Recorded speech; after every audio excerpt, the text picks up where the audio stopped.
This CMAC Sports broadcast is brought to you by the following sponsors. Thank you for your support. From Sunnyside Stadium in southeast Fresno, welcome to high school football on CMAC. Tonight, the Edison High Tigers play host to the Justin Garza Guardians. Hello again, everybody. I'm Dan Taylor, joined by the coach, Fred Clark. And Fred, this is a CMAC contest, a conference contest that really has postseason implications. Yes, and both these teams are at a crossroads right now. Garza had their best game really in their existence last week when they beat Bullard, and they're coming in on a real high. Edison played a good game against Sanger. They had them tied at halftime and ended up losing 31-0. They've won one game. It's imperative for them to get off to a good start tonight. When we talk CMAC, we're not just talking about the channel that we come to you on, but tonight we're talking about the County Metro Conference that these two schools are members of. And in County Metro Conference play, Sanger has set the pace, but these two teams have got to come away with a win tonight to have any kind of postseason hope left. Yeah, you have to have a minimum of 3 games in the win column. Edison has to start tonight. It is homecoming for Edison. There's a lot of enthusiasm on their sideline and in the stands. And in the Edison High Tigers, Fred, we're going to see one of the better quarterbacks here in the area. Phoenix Lawrence, a young man transferred in. He moved in from North Carolina. It's taken a few games for him to get comfortable in that offense that the Tigers run. But he has a terrific arm, throws a very good, strong, crisp ball, and is certainly a talent to watch, number 16 for the Edison High Tigers. When the ball's in his hands, good things happen. Absolutely. So you can see the players out on the field. You see some of the Justin Garza players taking a brief moment. You see Edison fans in the stands here on the near side of the field as the Edison Tigers all taking a knee and in preparation for the start of this game.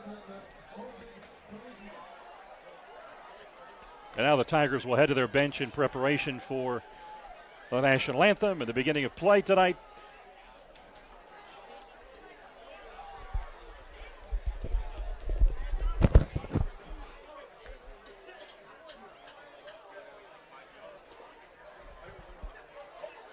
Coming in tonight, Justin Garza 3-4 overall. They're 1-1 in conference play. Edison 0-2 in conference play, 1-6 on the season. And oh, what a strong schedule the Edison Tigers have played.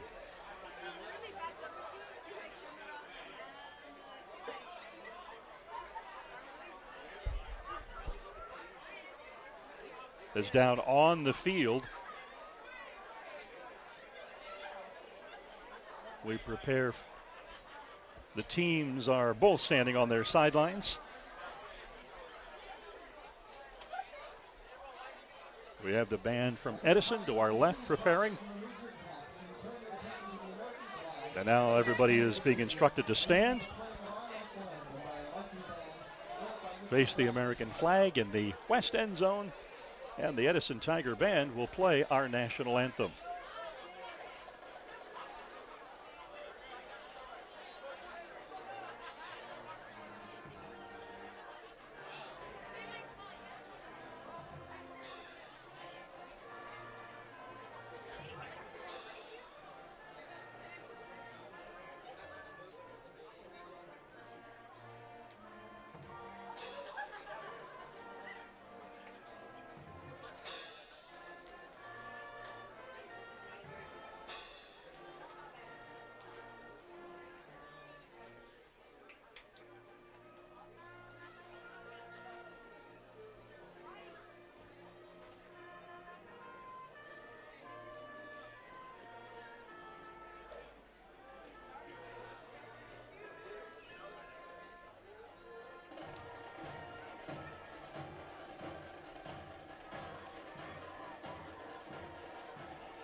The Edison Tiger Marching Band here at Sunnyside Stadium as the Tigers prepare to take on the Justin Garza Guardians. Well, just a few moments ago, the Garza Guardians were victorious in the coin toss, and they will defer, so Edison will receive the kick and go on offense first in this game. Offensively, the Tigers come in,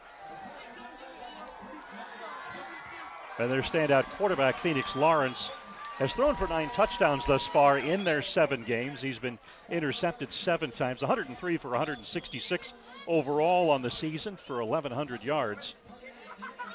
And he's the real offensive threat for them. Rashad Perry, their running back, has rushed for 263 yards and scored 5 touchdowns thus far on the season. For the Tigers, their lone victory this season came in week 3, 21-7 over El Diamante. But they opened up with Kennedy, and were on the losing end there. And the very strong Central Valley Christian team from Visalia was victorious over the Tigers 41-21 in week 2, the win over El Diamante. And then they went up against Clovis West, where they were defeated 35-6. Bakersfield, which you saw here on CMAC back on September the 22nd.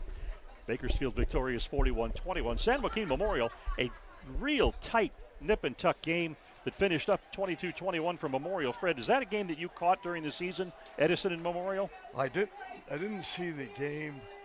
Talked to a lot of people that did, and the Tigers were very unfortunate to lose that game. So for Justin Garza, as they prepare to kick this one off, the Edison Tigers with a couple of deep backs.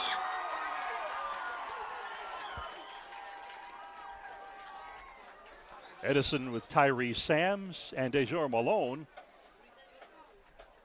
standing at about their 12-yard line awaiting the kick.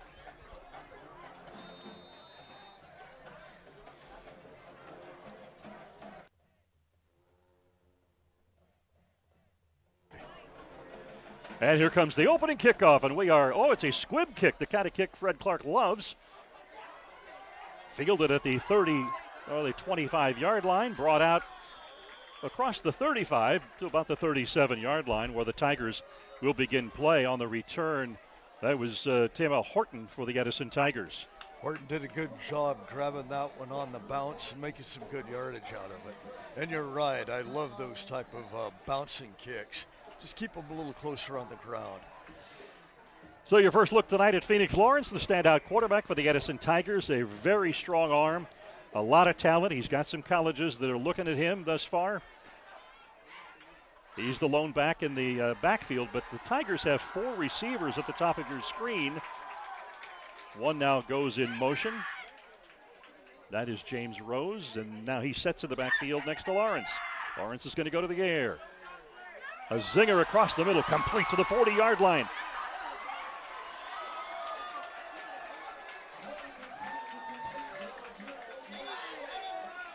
Well, Darryl Ware caught that on the run, made good yardage. Arturo Alejandro hold that one in. No, correction. Leonard Payton, I believe.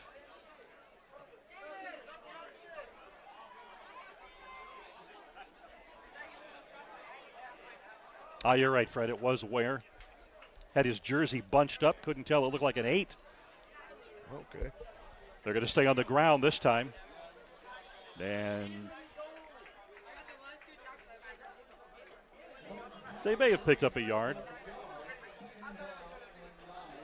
We have a few technical difficulties, Dan, so I will not be talking near as much as usual for the benefit of everyone.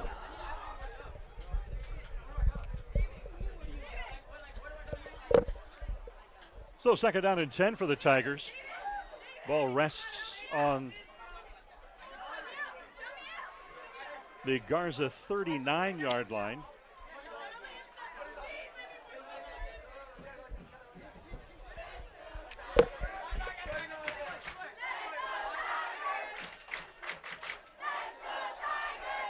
Lawrence, quick out, but they're going to lose a yard on it, and a penalty flag. Curious if that's going to be a hold.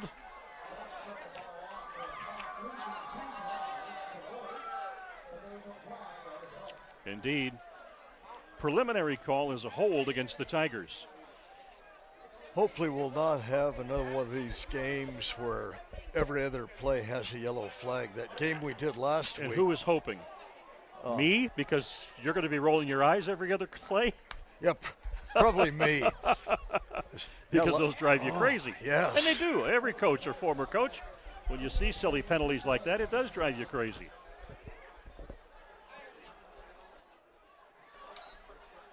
Pushes the ball all the way back to the 49, so it's going to be second down and 18 for Edison. Lawrence. Quick out. Gets free. Away he goes, down to about the 36-yard line. Might bring up about a 3rd and 5. That was James Rose. And Rose took his time, made a man miss, and got good yardage. Take another look at it here.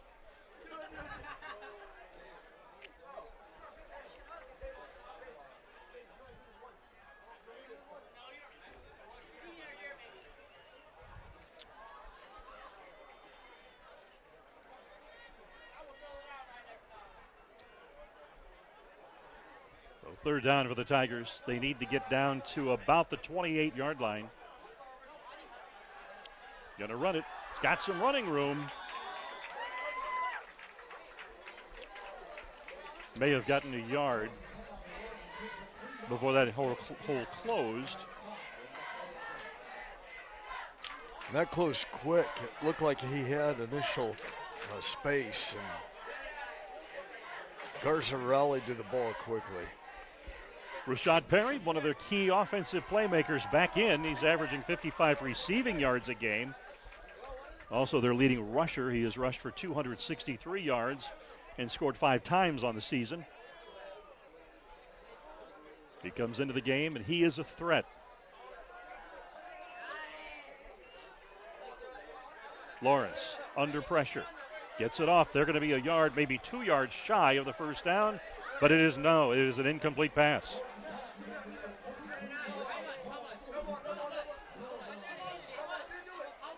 A decent first possession by not having 3 and out. Otherwise, Edison really bogged down. So the ball goes over to Garza on downs as their offensive unit comes onto the field for the first time. Yeah, they will begin their first possession of the night from the 34-yard line. Glad you've joined us here on CMAC for County Metro football. Edison High and the Justin Garza High Guardians from Sunnyside Stadium here in Southeast Fresno. Dan Taylor and the coach Fred Clark with you.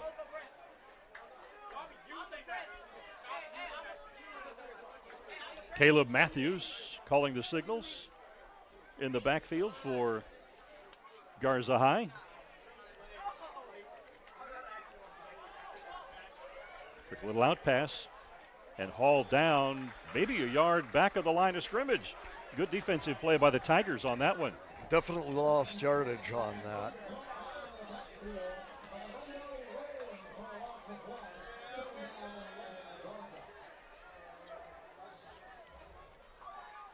Another quick hitter. And he is close to the 40-yard line.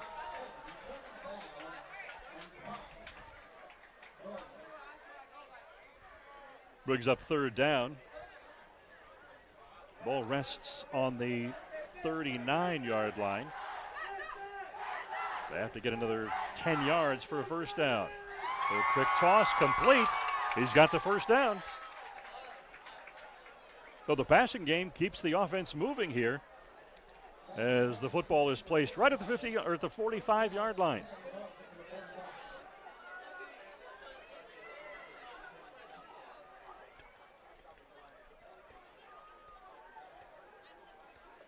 They're going to keep it on the ground this time. Nacho Miller with the ball.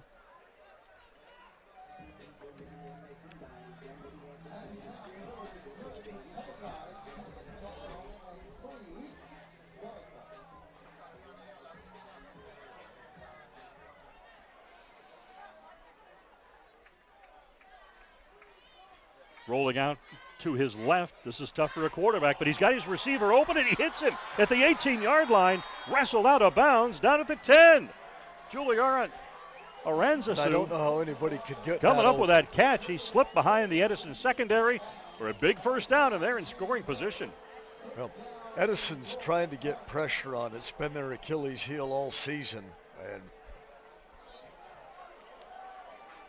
very poor play on defense. On the ground with the sweep, bounces, loses the football. Big break for Edison. The Tigers got the ball, and it's coming back out. And a huge break for Edison as they recover the loose football in the end zone, and that'll bring it out to the 20-yard line.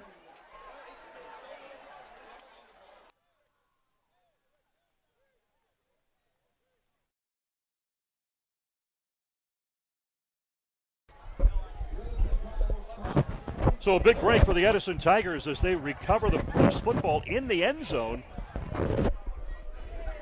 And the ball will now come out to the 20-yard line, and Edison goes back on offense. Again, a big break for the Tigers. We'll have to see if they can capitalize. Phoenix Lawrence out of the pistol. Running with the football. And he picks up some good yardage before he's run out of bounds near the 30-yard line. As we said earlier, Dan, when the ball's in Lawrence's hands, good things will happen for the Tigers.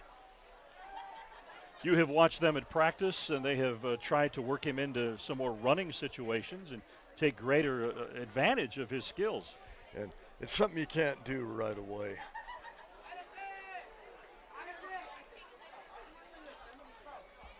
So he picked up 5 on that run. Now looking at 2nd down and 5. Tigers with a late substitution. Leonard Payton running on.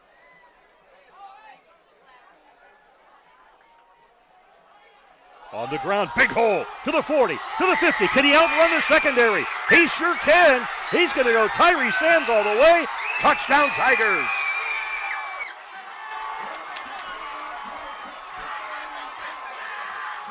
"75 yards. He got to the outside, made his cut, and just outrun everybody.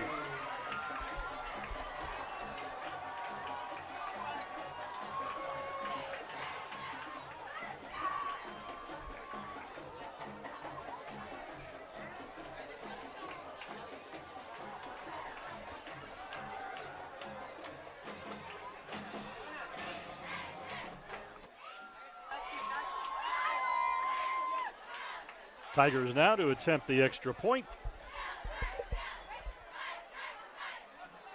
Bad snap. They're going to try to run it in if possible. And they're going to come up short. The extra point attempt is no good. And there we go. I always watch shows sing so close. The snap was okay. The holder just bobbled it.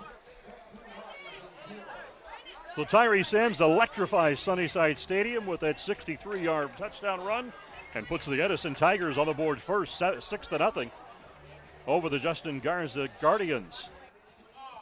It shows you just how big that fumble in the end zone was and the Tigers' ability to recover it. Yeah, we had a 12 to 13 point turnaround just on that. And one of the things we had talked about earlier, it's imperative for Edison to get off quickly. So the Guardians go from being on the cusp of jumping out to an early lead to now playing catch-up, trailing 6-0 here at the 6:22 mark of the first quarter from Sunnyside Stadium. It is homecoming tonight for Edison High. A lot of their various classes putting on skits between the junior varsity and the varsity games.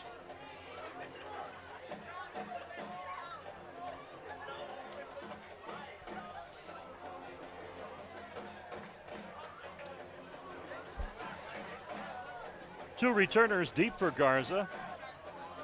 Aranzasu and Alexander.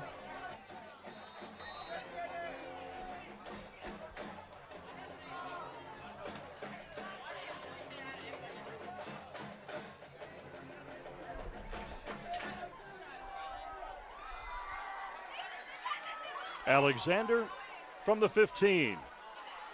He's got a hole. Down the far sideline he goes before being pushed out of bounds and brought down at the Edison High 35-yard line.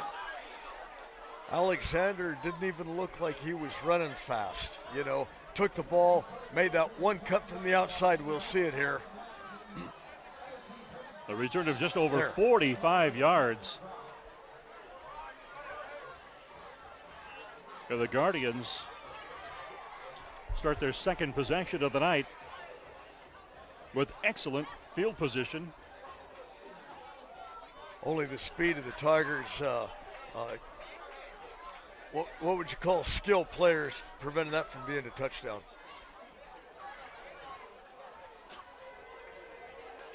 So apparently we have a penalty that's going to get marked off here, and the ball will be put back to the 50-yard line. I didn't see any laundry on the field, but never saw the officials did. Yeah, never noticed a flag down.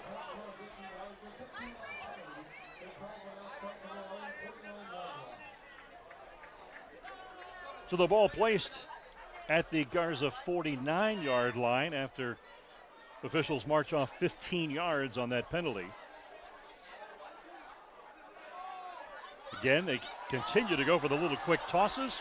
Big yardage off of such a short pass play, though. Terrific catch and run.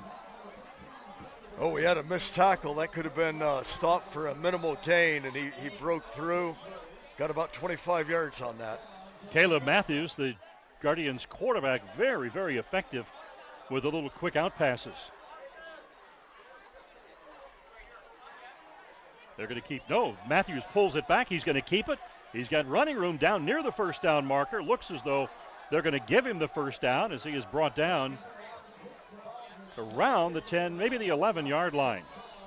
Right on that point of contact, you know, Matthews lowered his shoulder. Nice gain.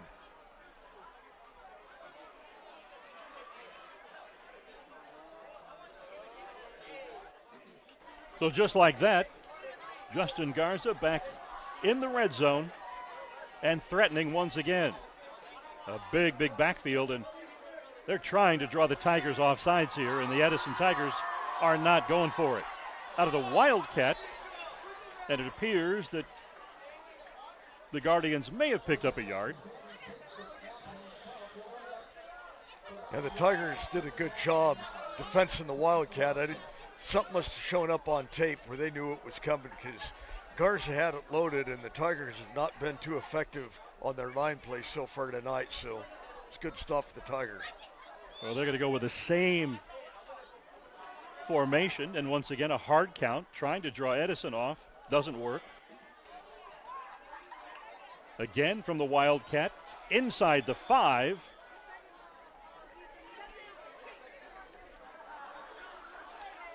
That was Petroson's, son of the defensive coordinator. Just lowered himself, got in, got down, good gain, inside the 5-yard line. Well, it's worked. He's staying in the game, and Caleb Matthews remains over on the sideline. It's good strategy right now just to pound the ball at Edison.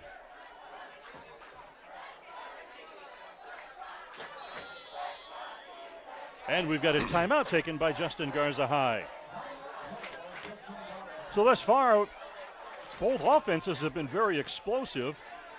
Edison's with the quick strike, and with a series of quick hitters, Justin Garza now knocking at the door for a score that, well, should have been their second of the night had they not turned the ball over in the end zone the first time. Well, that game that Garza had where they beat Bullard last week, it gave them so much confidence. The week before, they got blown out at Sanger, which isn't a terrible thing because the Apaches have a loaded team this year.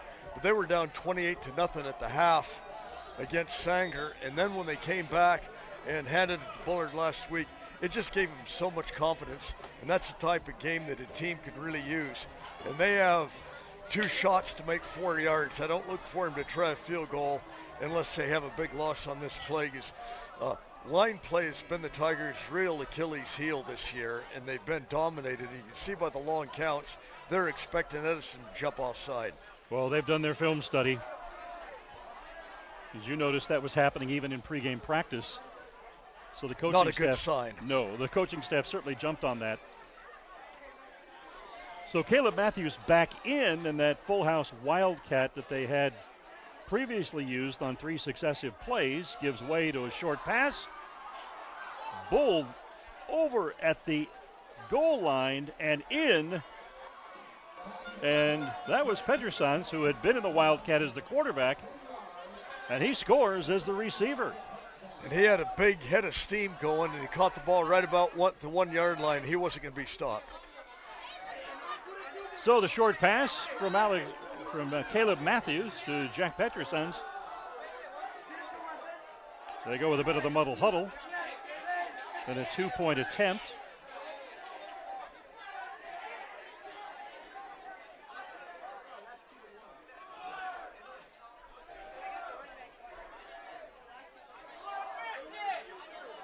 And now they jump into a kicking. Eric Ramirez boots it through, and Garza now with a 7-6 lead. I always like that swinging gate, whether you're going to try a 2-point conversion. If things don't set up right, hey, go over and take the kick. And let the other team make a mistake.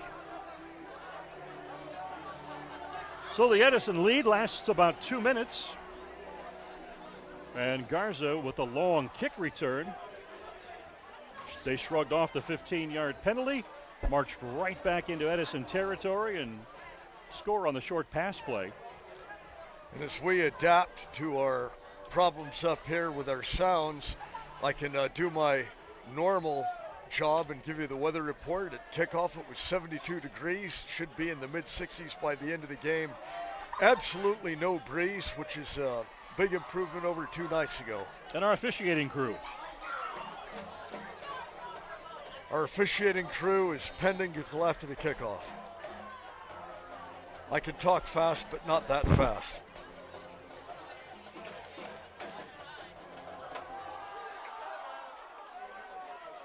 Alonzo Tiscareno with a short kickoff. Tigers trying to get around the edge and come up with some running room. And driven out of bounds at the Edison 45-yard line. Good return for the Tigers, and now the officiating crew. The referee is Terry Ward, the umpire Clayton Williams, head linesman is Dean Musgrove, the number 1 field judge Aaron Locke, the back judge Eric Yepez, side judge Justin Tercero, and the number 2 field judge Scott Hammock. So Horton with an impressive return out to the Edison 45-yard line, where they will start their third possession of the night, trailing 7-6 with 3:38 to play here in the first quarter from Sunnyside Stadium. Glad you're with us. Phoenix Lawrence, the quick out pass. This is going to wind up, well, no, it's not going to wind up losing yardage after all. Terrific work keeping the legs churning and managing to spin from tackles. And not the best tackling effort by the Guardians. When you have 3 men on you, you shouldn't be able to get much of a gain. I've always thought that type of a play, what would make it most effective is a pump fake. Because you're likely going to see this defender bite, and then the receiver releases, and you throw over the top, and you should have plenty of wide open space to complete a pass if you've got the time. That's the magic We'll word, suggest time. that to the Edison coaching staff soon.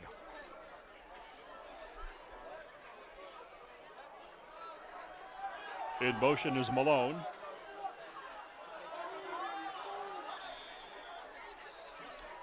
Payton took the handoff, doesn't get much. Tigers now faced with about a 3rd and, well, we'll call it 8.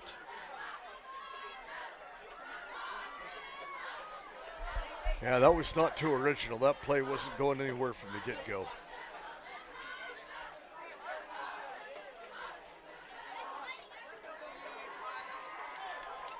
So 3rd and 8. 4 receivers split wide, 2 on either side. They're expecting a blitz. Lawrence going up top. He's got a man. Overthrows his receiver at about the 23-yard line. And now the Tigers are faced with 4th down. Dan, that was a beautiful pass. Perry just couldn't get up high enough, but I mean, it was just on a rope. The rope was just a little bit too high. This young man is a terrific passer, and it is a treat to watch him play. So the Tigers will punt it away. Robert Perez will drop back.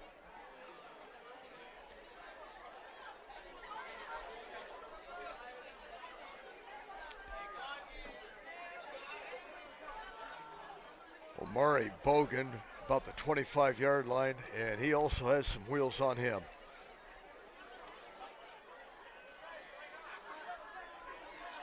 A fake. They've got a first down and then some. He's at the 30, brought down to the 25-yard line. A terrific job as Perez, the punter, leaped in the air and sold the fake. And now the officials at midfield are talking. Well, the penalty flag is down at the 30, so it would be toward the end of the play. We'll find out what the call is here.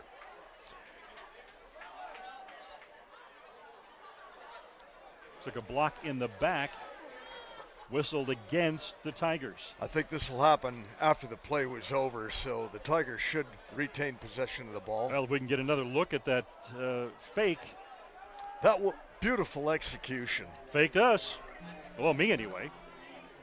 And that's easy to do. Okay. You were not supposed to nod your head, yes. I had to agree with that. I now know what kind of a friend you are.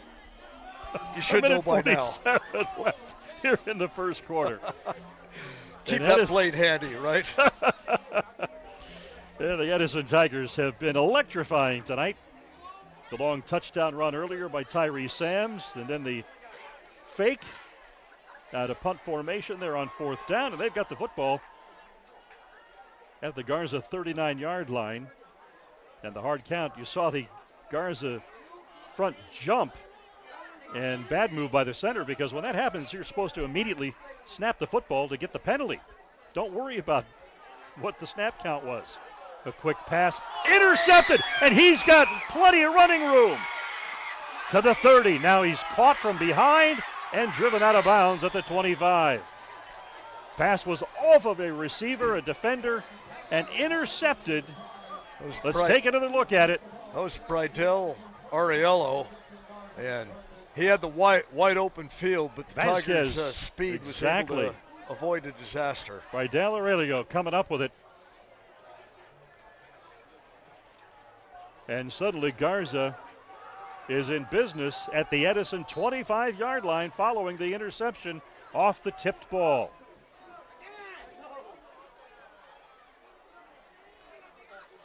They're going to run the football, and cuts back, has running room, and he is down near the first down marker. Players are scrambling as though the ball came loose. Edison players signaling that they have it, and they do. Edison gets it right back one play later. This has been a game of momentum shifts quickly.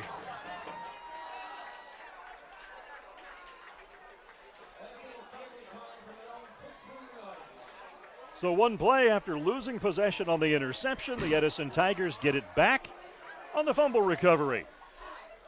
And Lee Williams had made positive yards. He was trapped in the backfield. Some poor tackling allowed him to make a big gain. Then the football gets stripped away. Break for the Tigers now.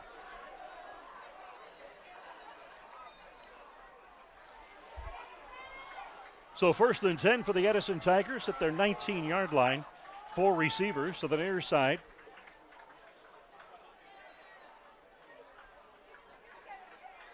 In motion, Charles Butler Jr. He's now in the backfield. Lawrence, and he's had plenty of time tonight. Complete to Ware. To the 45-yard line. Another big gain for the Tigers. This is such a big play offense when they can make it happen. Another one, ball thrown on a rope. Ware gives Lawrence a big target. And he extends. The strong-armed Edison quarterback takes full advantage.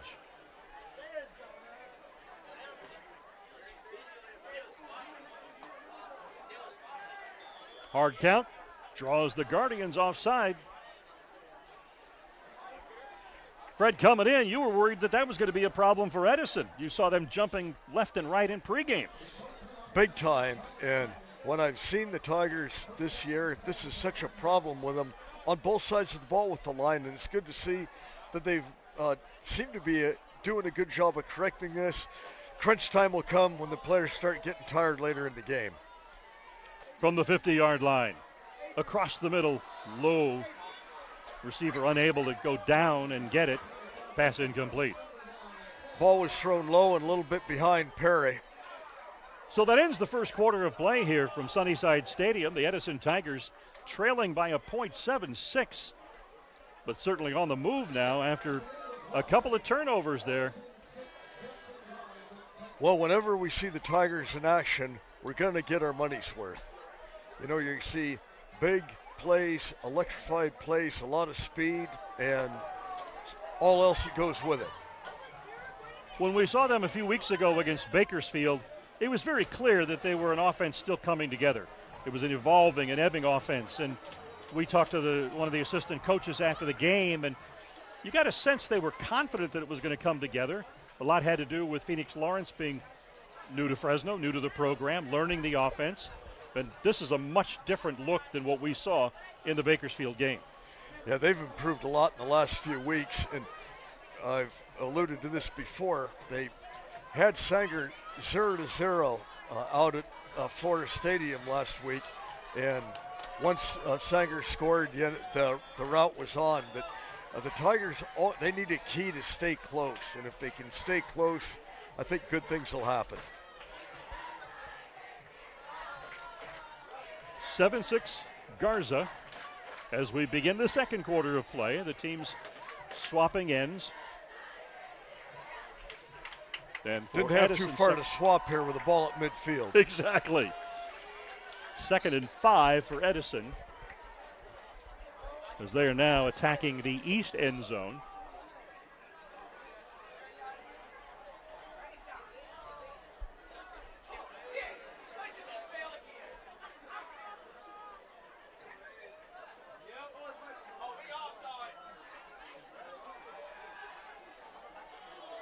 Lawrence overthrows his receiver. That was close to being picked off by Ariello again. You know, the Tigers have shown us a lot of different looks tonight, which I kind of like, but they really haven't got into a rhythm. They've been relying on big plays. So big third down play for the Edison Tigers. Ball at midfield. They need to get another 5 yards for a first down.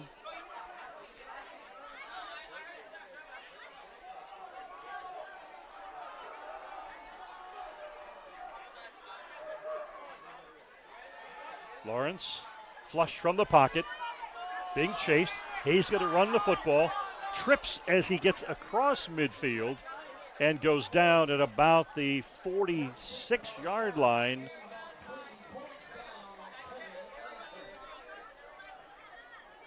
Yeah, Lawrence had some room on that, but right when he made his cut on this dry but slick plastic field here, wheels went out from underneath him. So it brings up a 4th down. Scoreboard says they need about 8 to go. And they're going for it. Lawrence rolls to the near side, has a receiver, and has a first down.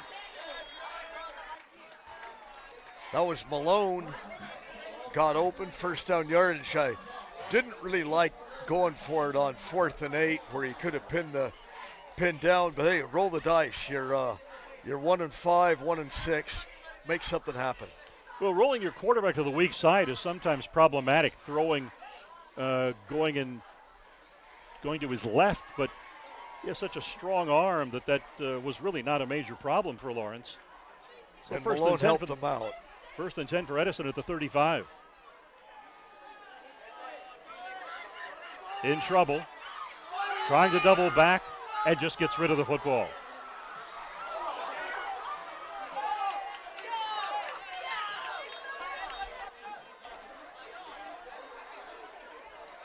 Almost took out a young student. Yeah, last week we had that happen over at McLean Stadium, and high school rules, grounding is grounding. You know, you cannot be outside of the box or anything, and there was no Tiger close to that. The coaching staff were the closest. No, the cheerleaders were closer. Where the ball ended up, yes, you're right. Yeah. So yeah, that was a rule I was a little confused on a week ago, because we saw McLean's quarterback just wing it just like that, and thinking that you had to be outside the tackle boxes was a little confusing, but they indicated no, that for safety reasons, at the high school level, the quarterback can simply throw it. And yeah, I don't get this. They initially ruled it was grounding, but it's 2nd and 15. Okay.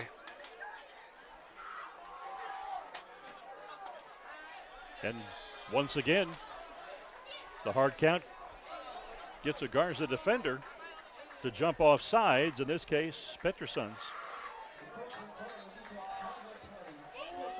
No, the Tigers probably doing some film work there too. Maybe the Guardians have been a little bit anxious, and they're going to delay things a little bit. I like that.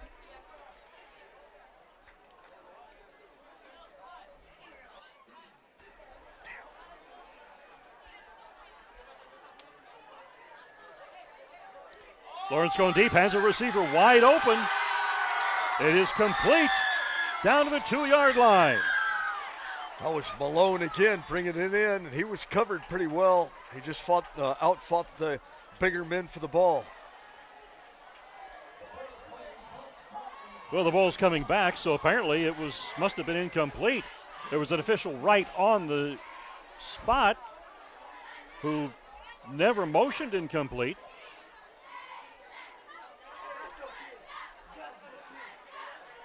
Ball comes back to the Garza 40-yard line.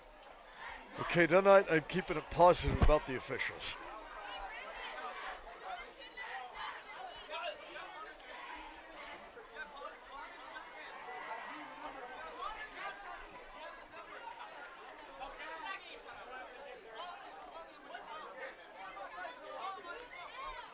Second down for the Tigers. 15 for the first down. And they're blitzing up the middle, and they're going to bring Lawrence down for a big loss, and a penalty flag falls at the 50-yard line. As Forrest Johnson came and really put the pressure on and sacked Lawrence for a huge gain. Let's see what this flag's all about.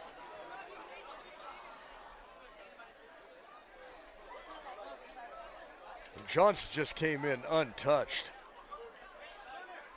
Yeah, it looked as though Baladeros, the center, just simply missed his block, which happens sometimes.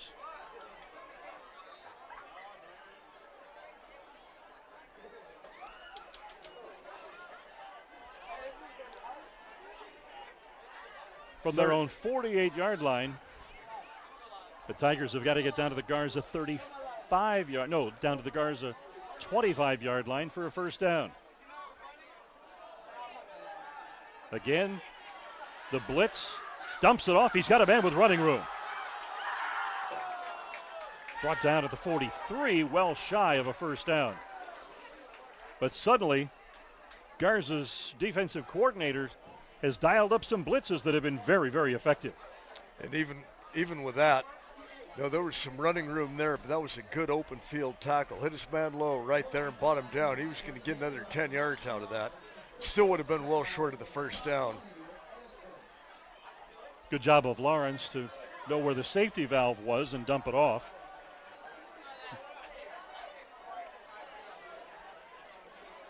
Fourth and 18 for the Tigers. Lawrence rolls. He's got a man in pursuit from the weak side. Pass is caught. Very close to a first down. He's going to be short. That was Malone again. Well, oh yeah, he's short by a few yards. About 2 yards short. Tigers were optimistic in signaling they had a first down, but their signal isn't the signal that counts. No. So first down for the Garza Guardians. Making something happen. As Caleb Matthews brings the offense out onto the field. The Guardians leading 7-6 here with 7:40 seconds until we hit halftime. This has been an eventful game, a little bit of everything so far. Guardians trying to keep it on the ground, and that is quickly bottled up by the Tiger defense. Yeah, it looked like there was a little bit of a delay, and he was hoping to catch the Tigers off balance, and they defensed that very well.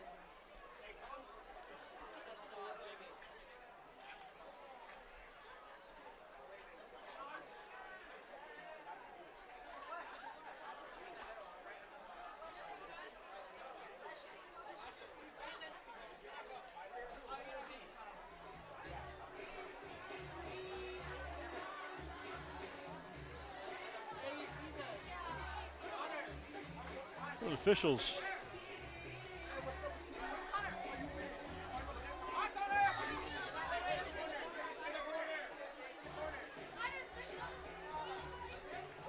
the Tigers athletic director, Hector Verduzco, was jogging over to the Guardian sidelines. So from the looks of it, they needed an extra man. Look as though there may have been an issue with someone who was handling one of the down markers or the yard markers. Yes, it appears that one of the chain gang crew has been dismissed from duty.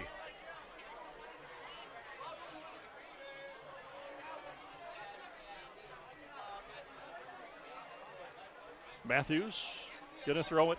Has a wide open receiver. Terrific grab at the Edison 40-yard line.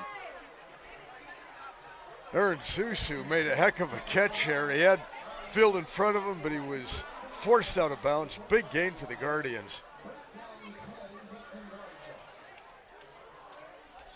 Matthews very impressive through the air tonight.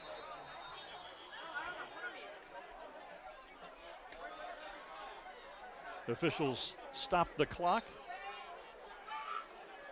Okay, now they're ready to go.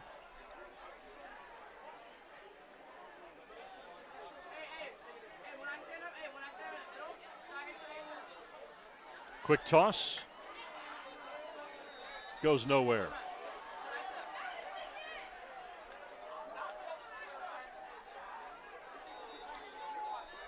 The Tiger defender who made the stop on that was slow getting up.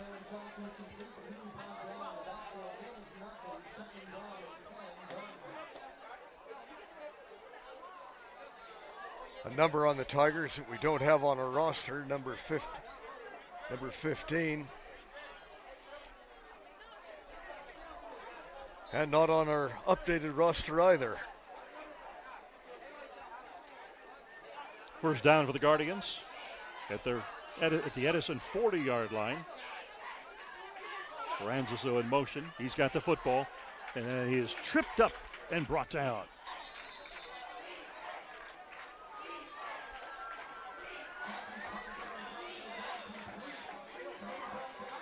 If that tackle wasn't made, Dan, he was going to get some serious yards out of that.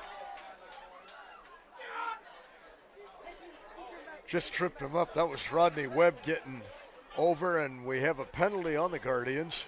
Which, did you see this, Dan?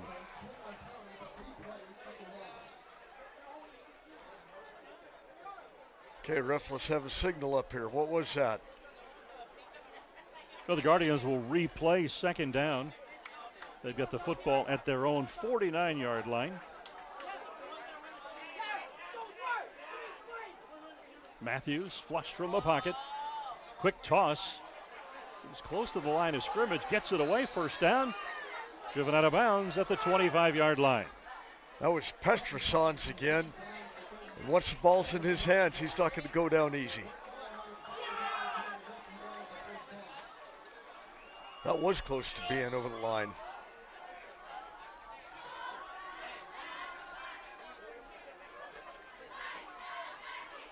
A little quick out. Picks up 3 or 4. But it also draws a penalty flag. I think that was a spot marker. I think it was a spot marker, not a penalty flag. Nope, it's a penalty. Dan, that was a penalty flag.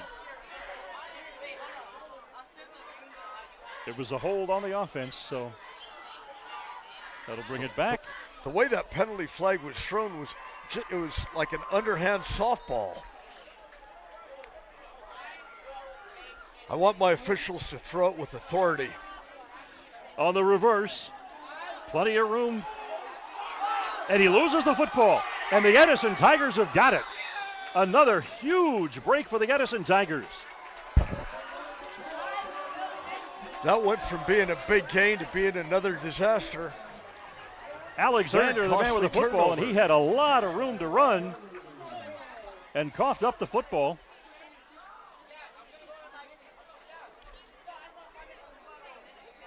Now the Tigers with another big break. And Sam's looked like he had open field. He was trying to pick it up, but had a little bit of confusion. He would have picked up the ball. He was gone. So the Tigers now with the football at their own 39-yard line, trailing 7-6, 5.5 minutes until we hit halftime here at Sunnyside Stadium. County Metro Athletic Conference action. Lawrence with a toss over the middle, overthrows it, it's picked off. Bad throw off his back leg. Air mails it, and Gamma comes away with the interception. Just waiting for it. Dan, that's our 5th turnover of this half. Keeps the game close.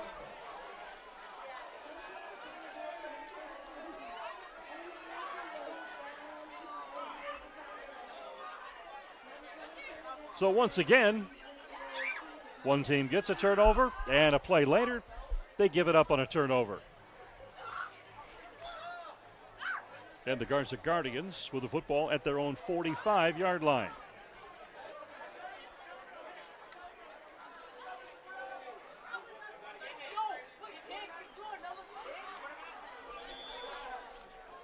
That was Lee Williams again, number 21, gets about a 6-yard gain.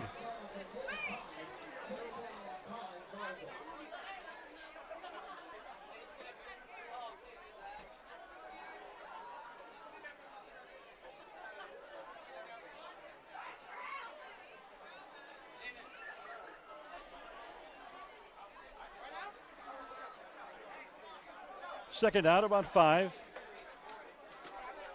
Matthews coming out, and they've got the first down. Looked like Bishop. And Bishop, he knew how far they had to go for the first down, just came, pretty much sat down and waited for the pass. And he is releasing the ball so quickly that the Edison Tigers don't have an opportunity to get any pressure on him.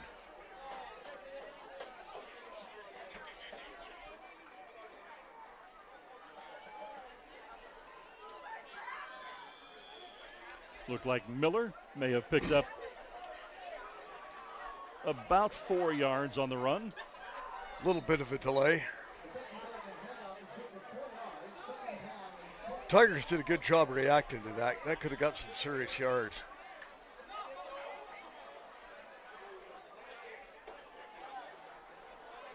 Got into the backfield almost as quickly as the handoff was completed. The Edison Tigers stopped that one for a loss.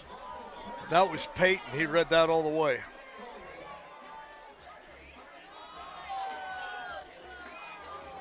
.337 to go until halftime. Guardians trying to march their way to an additional score to pad their 7-6 lead. Pass is complete. Out of bounds at the 28-yard line. That was Petroson's, again, just a great safety valve. And these Garza receivers, they know where they're supposed to go to get that first down, and they just go, and something bad happens, and there they are to rescue them. And Matthews is really in sync with his receivers. Almost the diving Edison defender tipped that one away.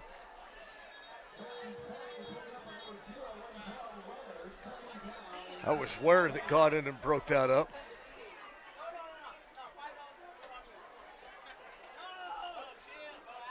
Another conference with the officials here. What's happening? Nothing. Penalty flag dropped at the 25-yard line. Indicated face mask on the Tigers. Oh, this is going to be a big, big penalty and a big break for the Guardians.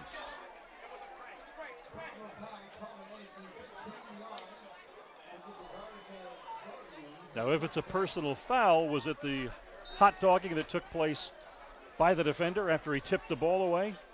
I think that's a good guess. I Coaches thought he had signaled face mask, but personal foul completely different.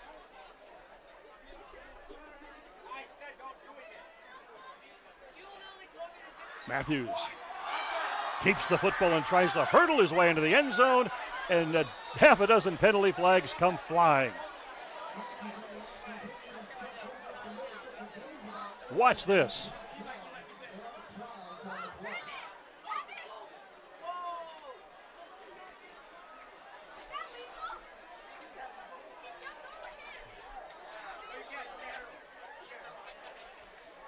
We wait for the official signal.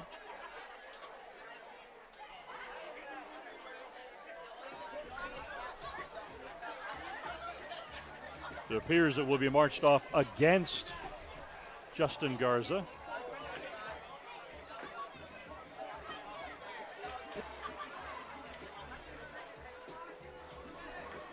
So it is a personal foul penalty against Garza. And the way everybody happened to see that, I'm wondering, are you allowed to hurdle at the high school level? I'll find out at halftime.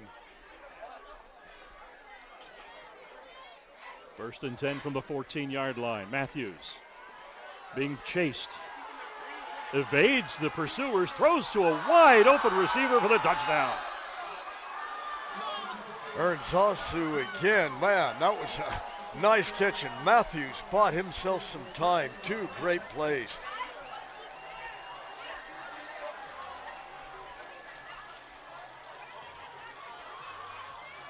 Taking another look at it, as Matthews evades 1, 2 tacklers. Calmly fires into the back of the end zone where he had a wide open receiver. And the Garza High Guardians extend their lead now to 13-6. Just how they drew it up.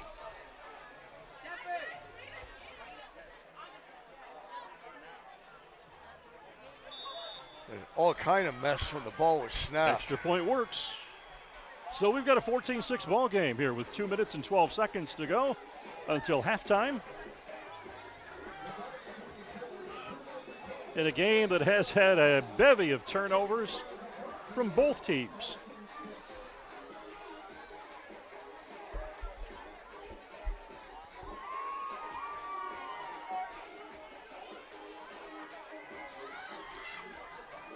Yes, Dan, it's unusual when we have 5 turnovers in less than half of a football game. And we've seen a little bit of everything from fumbles in the end zone to deflected passes that get picked off to quarterbacks simply overthrowing receivers. Just a little bit of everything tonight from both of these two teams. And still a one-story game.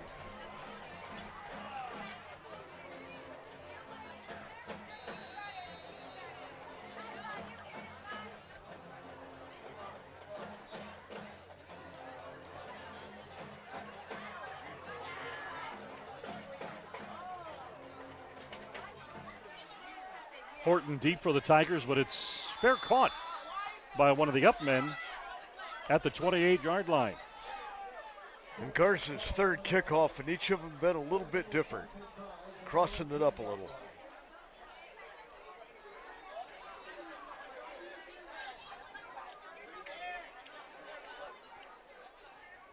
So the Tigers would love to get a drive going and add a few more points before they wrap up the half.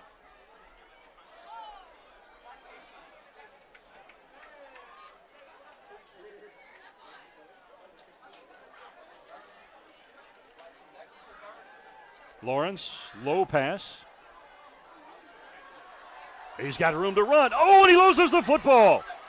Garza comes up with it. A terrific run after the catch. And on the tackle, the football came loose. We'll see. Sam's made a move. It looked like he was about to break it. And let's see. Oh, he got stripped.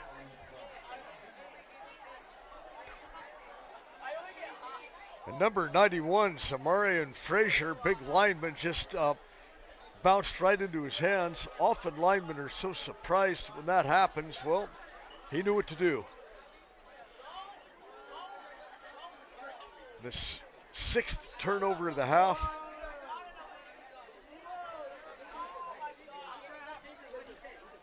And an injured Justin Garza player at the 42-yard line.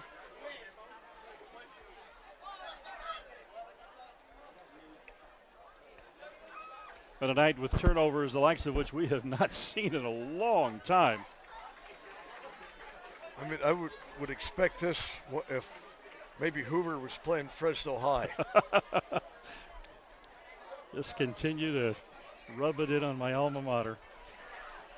It gives me no pleasure to do so. Hoover had such a strong football program for so long. Oh, they did. When Absolutely. Pat Plummer was walking the sidelines, they rarely had a losing season and always put a competitive product on the field. In the last 10 or 15 years, it has been bleak. So just like that, the Edison Tigers are back on defense, and with 1:59 to play in the first half, Justin Garza high with a chance to drive for even more after taking a lead at 14-6. Matthews going deep, well overthrows his intended receiver. Clearly not on the same page there. Yeah, definitely some miscommunication. And a penalty flag. Could it be a hold?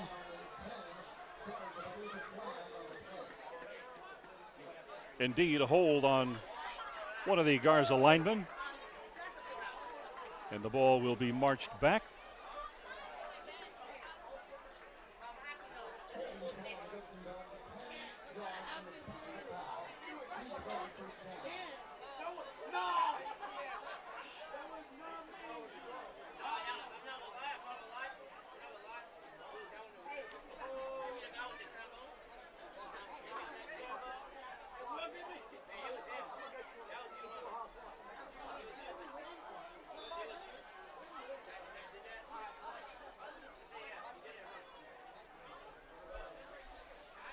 Matthews is going to throw it.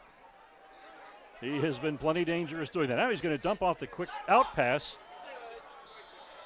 And the receiver bounces off a couple of defenders before going out of bounds. That was Nacho Miller. Looked like he was going to be bought down. We'll see here. He bounced off the tackler and got another 5 yards anyway.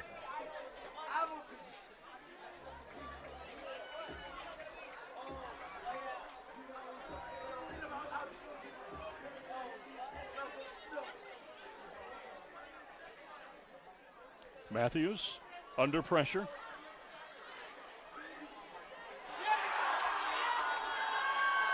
Is it an interception? No. Officials say well out of bounds. Didn't quite hang on to it. We'll see that again. That was Rashad Perry. You be the judge, did he? No.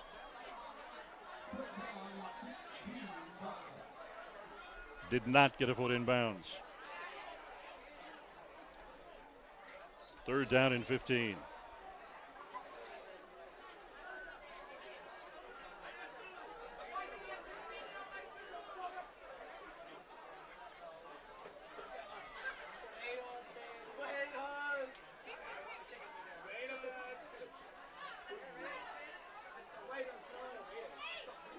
Can't find a receiver. He's going to take off running. Penalty flag. Matthews out of bounds, well short of the first down marker. I think that'll be a holding penalty here.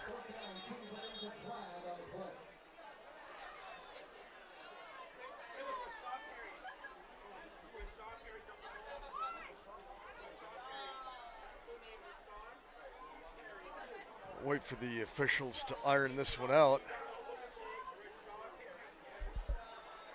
And they're going to wave it off. Okay.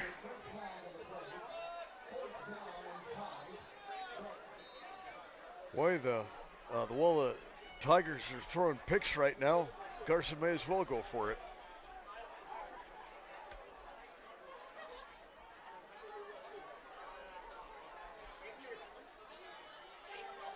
Matthews just throws that football away. And it goes to the Edison Tigers on downs. That was a real wasted possession. They really had some potential to get some momentum going, and that didn't look good at all. They'll be reminded of that at halftime. So with 52 seconds remaining in the half, the Edison Tigers are going to give one last shot to try to tack some points on the board. They trail 14-6. They've had opportunities, but turnovers have been their Achilles heel here in the first half.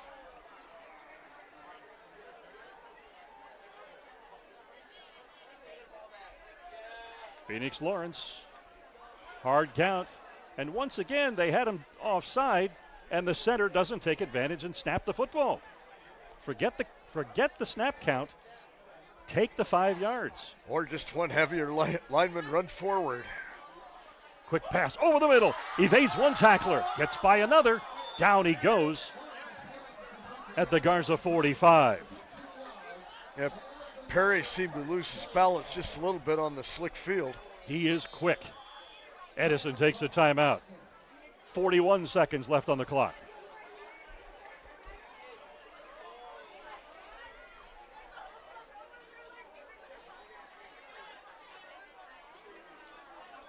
So the Tigers gather around their offensive coordinator and their head coach.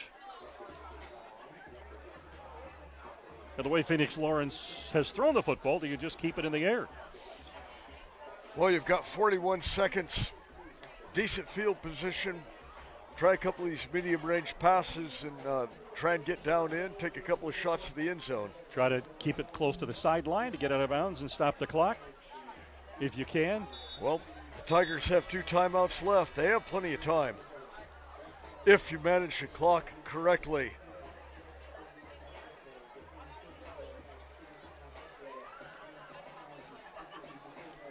So the Tiger offense back out on the field. The Garza defense gets into position. 41 seconds remain. 14-6 Garza our score.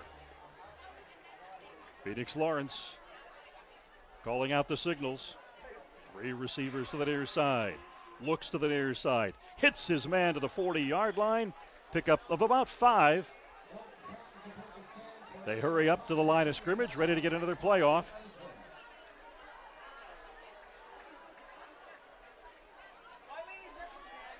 Lawrence trying to get his receivers in proper position. 3 at the top of your screen. Scrambles to his right, wants to hit one of them, does. Gets the first down. He's at the 34-yard line.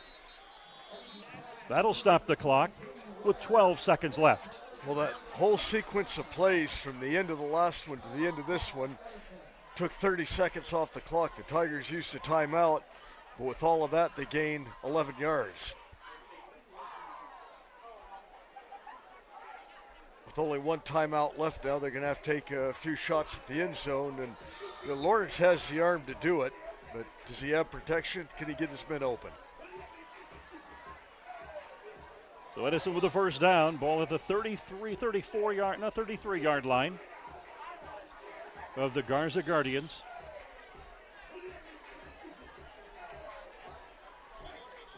Now that strong throwing arm of Phoenix Lawrence can make things happen in a hurry.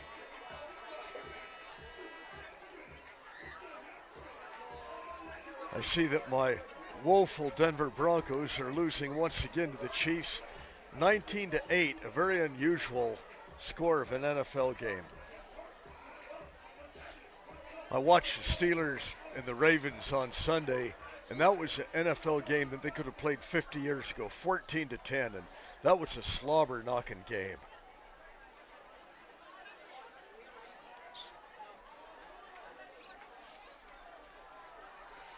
Lawrence under pressure, and he's brought down. Edison has to burn a timeout here.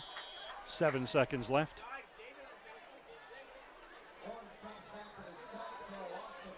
Well, now you have to go for the end zone.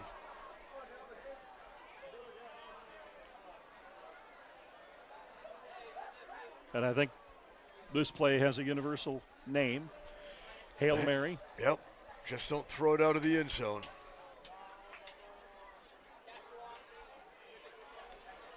Seems like every late Saturday night or early Sunday morning when you're watching college football wrap-up and they have the 10 biggest plays, inevitably it'll be like a couple of teams like Wisconsin, Whitewater, and they will have some amazing Hail Mary play or something that ricochets off someone else, and you'll see something that you've seldom seen before. So college football wrap-up, one of the best shows ever.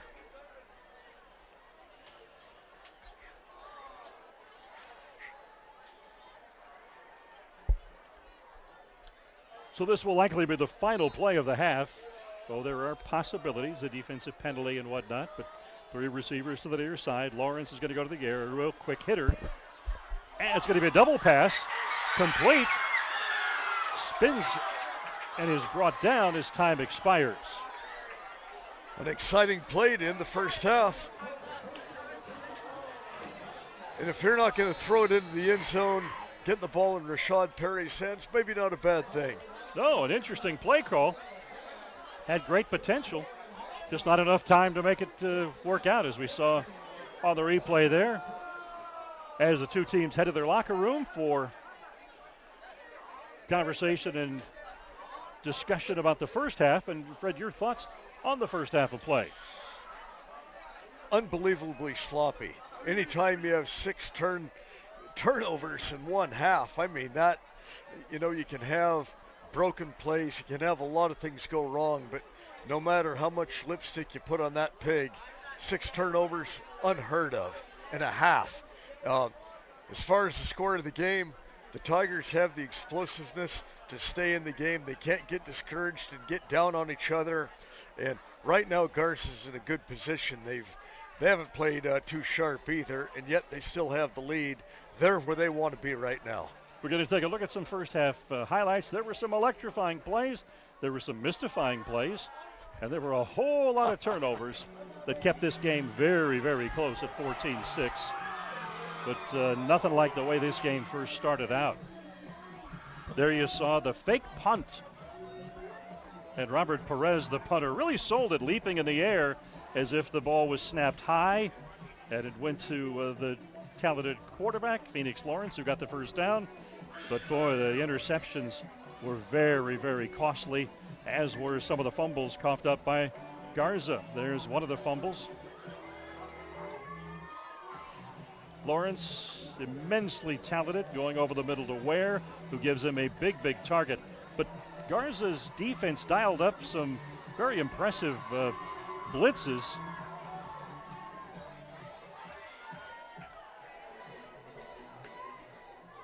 And those blitzes, as you see right there, really gave the Tiger offense some trouble as their blocking schemes were out of whack.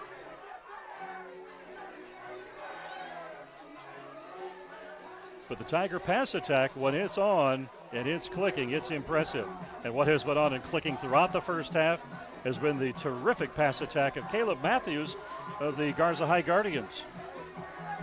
He's made good use of his receivers. He seems to know where his receivers are all the time. So an impressive first half of play. Well, sloppy in Fred's mind, but interesting with all the turnovers and the big play excitement. Who knows what's in store for the second half?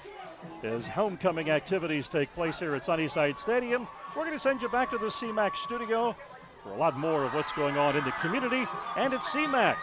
But come right back, because we've got an exciting second half of football still to come. Fresno is building newer, safer bike lanes across the city. These protected cycle tracks provide a physical barrier between the bike lane and motor vehicle traffic, creating a safer cycling zone. These cycle tracks will instill confidence in riders, yet everyone on the road is still required to obey all traffic laws. Cyclists should still ride responsibly and exercise caution when riding in the protected lanes. For motorists, this means that the roads you've been driving on may be changing. Be on the lookout for new parking, driveway, and intersection changes.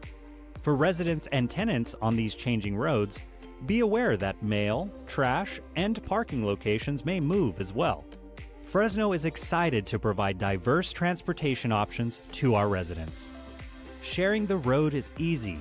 Learn more at fresno.gov/BPAC. What if I told you there was one word commonly used to dehumanize Native American women, and that Webster's dictionary defines this word as offensive and outdated? What if I told you an entire town was named after this word? That word is squaw. My name is Roman Raintree, and I'm a member of the Dunlap Band of Mono Indians and Chornumni people. My mother, Gina Charlie, is my inspiration for working to rename our community. When we use language that degrades and dehumanizes people, it sends the message that their lives are not worth protecting. According to the National Congress of American Indian Policy Research Center, nearly half of Native American women report having experienced sexual violence, and over 1/3 will be raped in their lifetimes. In California, cases of missing and murdered indigenous women are among the highest in the nation. Our towns and landmarks should be named after things and people we honor and celebrate. The routine use of an offensive slur is contrary to our shared values. Please join us and amplify our call to respect our community and end the use of this derogatory term for geographic naming. To learn more, visit the website below. Thank you.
One of the key goals of the project, Clean Shared Mobility Network, is to try and provide benefits to disadvantaged communities. In Fresno, that's Southwest, so that's our project area. We have a network of charging stations that we're installing throughout the disadvantaged communities.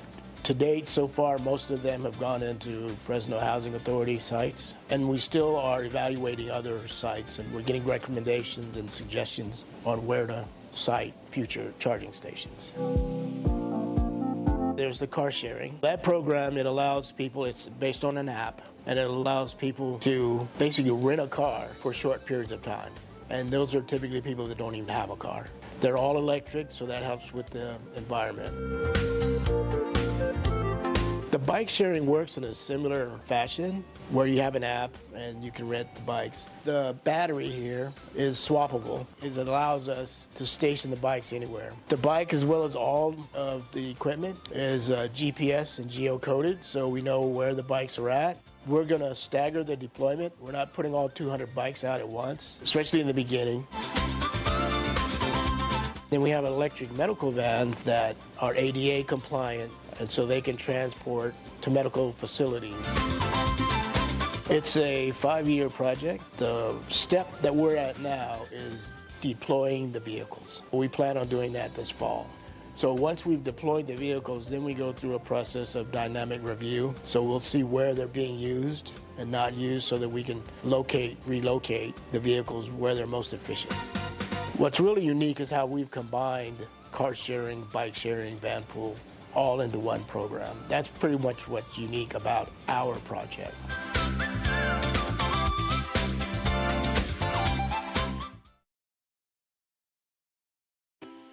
Why did the chicken cross the road? I don't know either, but now they can cross in any direction at pedestrian scrambles. Pedestrian scrambles are intersections that allow pedestrians to cross in every direction, including diagonally. These intersections make this possible by having an exclusive pedestrian phase in the traffic lights.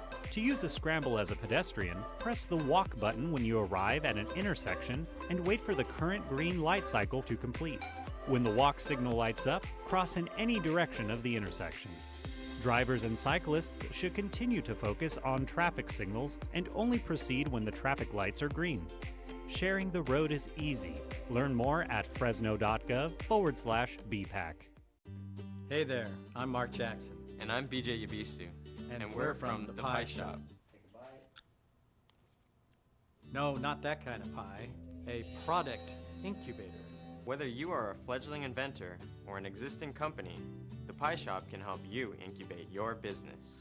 Tired of tinkering in your garage on your idea? Make the Pie Shop your shop. We offer mentorship, workshops, events, services, and dedicated and shared office spaces. We have 8,000 square feet of shop space filled with 3D printers and other tools to help you develop your prototype. And our partner, Blue Dolphin Engineering, a company that has 20 years of experience in prototypes and inventions, is right next door. A nonprofit, we're located in downtown Fresno at 1755 Broadway Street at the Peerless Building. The Pie Shop is open during normal business hours. For more information, visit us at thepieshop.org. Or give us a call at 559-481-5004. What I love about CMAC is that they provide me with the knowledge, the equipment, the space to express myself, to amplify my voice, to share my story. My story. My story. Go to cmac.tv/mystory to learn more.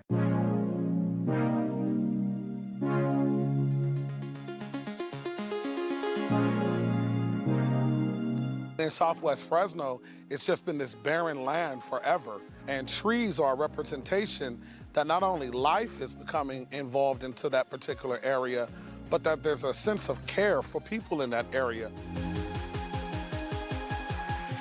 Now, the object itself may be small as a tree or as a small seed, but the symbolism of what it is, it's huge, because if you water that seed and if you water that tree, it grows into something that's huge.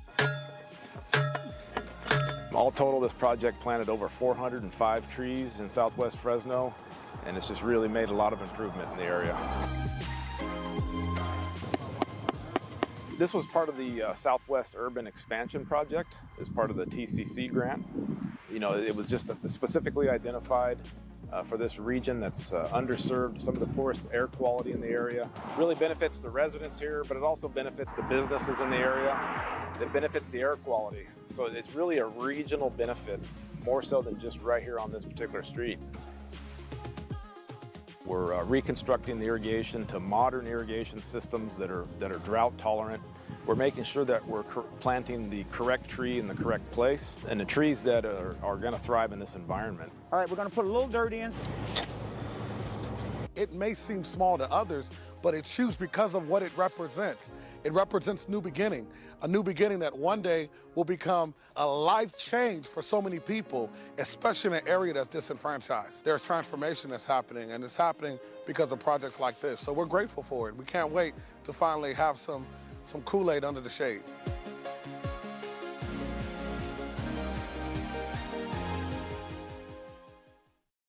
You may have noticed new traffic signals on the road.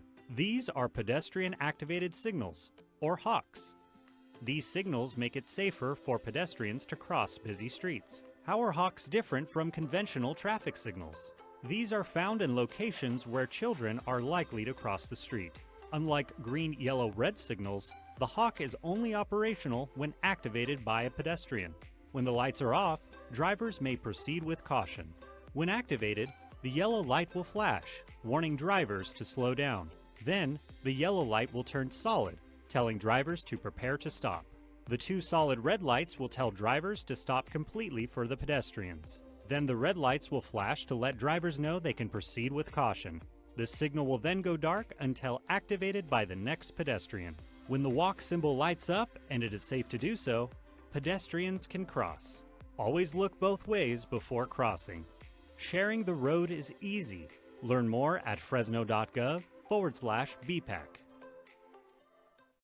Hi, everybody. This is Seta. And that's T, and we're Pedal Junkies. And we're here to tell you all about Fresno County Bicycle Coalition. The Fresno County Bicycle Coalition is an organization that promotes safe bicycling for everyday transportation and recreation in Fresno County. We do this by providing community events that promote safe cycling. We offer smart cycling classes, community rides, and bicycle advocacy all over the county of Fresno. Want to know more about Fresno County Bicycle Coalition? Go to fresnobike.org and check it all out. See you in traffic. You are what you litter. Coffee cups, cigarette butts, food wrappers, soda cans. Litterheads are a major problem. But we all have a choice. Don't be a litterhead. One vision, one mission, one Fresno. Together, we can beautify Fresno. Find out how at beautifyfresno.org. What I love about CMAC is that they provide me with the knowledge, the equipment, the space to express myself, to amplify my voice, to share my story. My story. My story. Go to cmac.tv/mystory to learn more.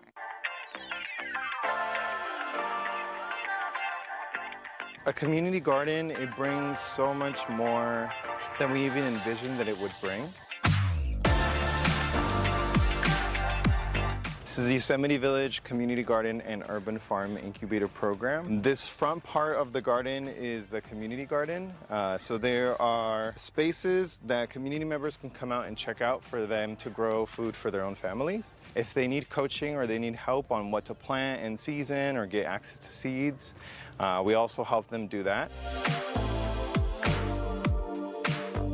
The other half of the property in the back, we have a farm incubator program where we work with farmers to give them a ½ acre of land so that they can start developing their own business plans. They can start farming and getting used to like farming at a little bit larger scale. Our farmer Miguel has been working in farm work labor for over 10 years and he had not had the opportunity to start his own business or to get the opportunity to manage his own operation. But he really has a passion for agriculture, and so that this is what he hopes to be doing full time.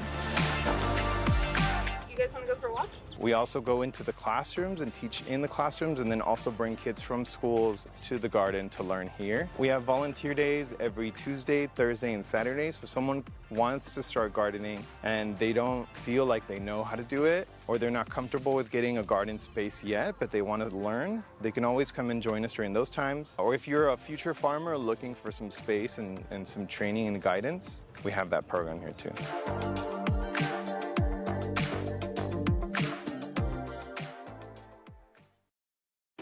You may have noticed new symbols on the road. These are sharrows, or shared lane markings. They can be found in the through travel lane or the right turn lane. But what do they mean? Sharrows indicate a shared lane environment for bicycles and cars where a bike lane is not possible. For drivers, this means to be on the lookout for cyclists in the lane and to only pass cyclists in a safe manner for everyone on the road. For cyclists, this means you are allowed to ride in the full lane and should avoid the door zone of parked cars. For sharrows in the right turn lane, cyclists are allowed to continue straight through the intersection. Sharing the road is easy. Learn more at fresno.gov/BPAC. We are the California Teaching Fellows Foundation, and we want next generation leaders like you to help us positively impact the lives of 40,000 K-12 youth. We hire and train over 2,000 college students to run high-quality morning and after-school programs, all while getting paid. As a teaching fellow, you will be a coach, a teacher, and a positive role model. College students, you don't want to miss this. Apply online and join Teaching Fellows today. Today, nearly 1 million people in the United States are living with Parkinson's disease. My husband Mel is one of those people. I'm Patty, his wife and care partner. Early signs of Parkinson's can be subtle: a tremor in your hand, stiffness in your body, short shuffling steps when you walk. Know the signs and how to spot them in yourself or someone you love, and know what to do next. Early diagnosis and expert care can help manage symptoms and improve the quality of life for a person with Parkinson's. The Parkinson's Foundation is here for you. Learn more about the early signs and discover the free resources available for people with Parkinson's and those who love them at parkinson.org. Find answers and join us in the fight against Parkinson's.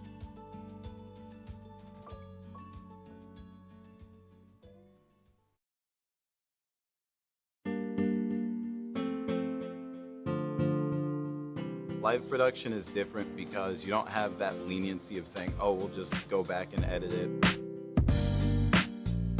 What you see is what the audience is gonna see. It's hard at first because you don't really know what to do, but it's definitely easy to catch on. I mean, you learn pretty quickly. I mean, the people around here are very helpful. It's a team effort, so everyone kind of learns a little bit of everything just from watching and doing. When I show up to a live CMAC production, I know for a fact that I'm going to learn something new. I'm going to learn new skills. I'm going to get better at the skills that I already know. Overall, I'm just going to come out of it better than I was before. On this type of production, team means not only like having a leader there, but also having friends, like multiple friends. Everybody's willing to help you out and listen. The staff at CMAC is really supportive and helpful, and they're also just really friendly in general and really welcoming.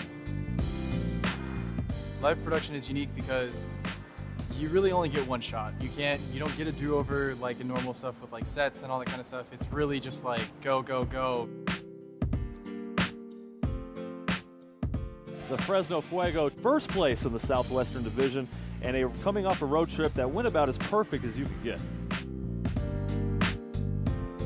I love video production because of all of the hard work and like determination that it takes, because a lot of people, they're like, oh, I want to go into video production, but they don't really understand that it's actually more work than setting up a camera and pressing record. I like working under pressure because it really motivates me to get things done. My job as a technical director is to push buttons when the director tells me to, and that will bring things onto the screen, like bugs or different camera cuts. I get a lot of the celebrations of the players when they finally make that goal. I get a lot of the corner kicks. I get a lot of like just the on-the-field action that kind of allows the viewer to actually be inside the actual game itself. I love video production because to me it seems like it's one giant puzzle that just needs to be solved. The first time that I saw my replays on air, I felt sort of a sense of accomplishment because I knew that that was me. Can't get it, left foot from Blanco, but it's finally in! The attack continues! And just knowing that I was able to do that and have it look good,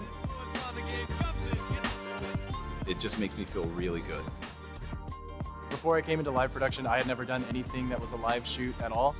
You know, now I'm able to pull cables and run cameras and set up like all these other different things. The entire thing is a learning experience. So if you have no experience to begin with, you're gonna come out learning something new, and you're gonna enjoy doing it. To me, CMAC is really a community. I've met a lot of people, like a lot of great people that I think I will still be in contact with after this. Like, if I need to work on something, you still know someone that is interested in the same thing as you are. I will never forget this experience. We all love the same thing, which is just creating media in general. Overall, it's just a very interesting experience, and it's awesome.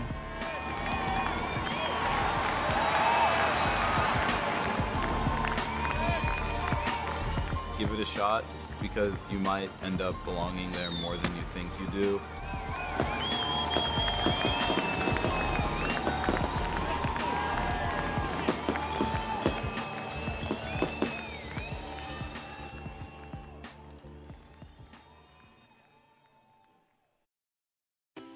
Fresno is building newer, safer bike lanes across the city. These protected cycle tracks provide a physical barrier between the bike lane and motor vehicle traffic, creating a safer cycling zone. These cycle tracks will instill confidence in riders, yet everyone on the road is still required to obey all traffic laws. Cyclists should still ride responsibly and exercise. Welcome back to Sunnyside Stadium, where the Justin Garza High School Guardians sit on a 14-6 lead here at the half over the Edison High Tigers. Fred, you've been down checking out on some things.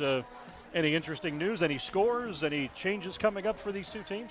Nothing in particular, nothing huge.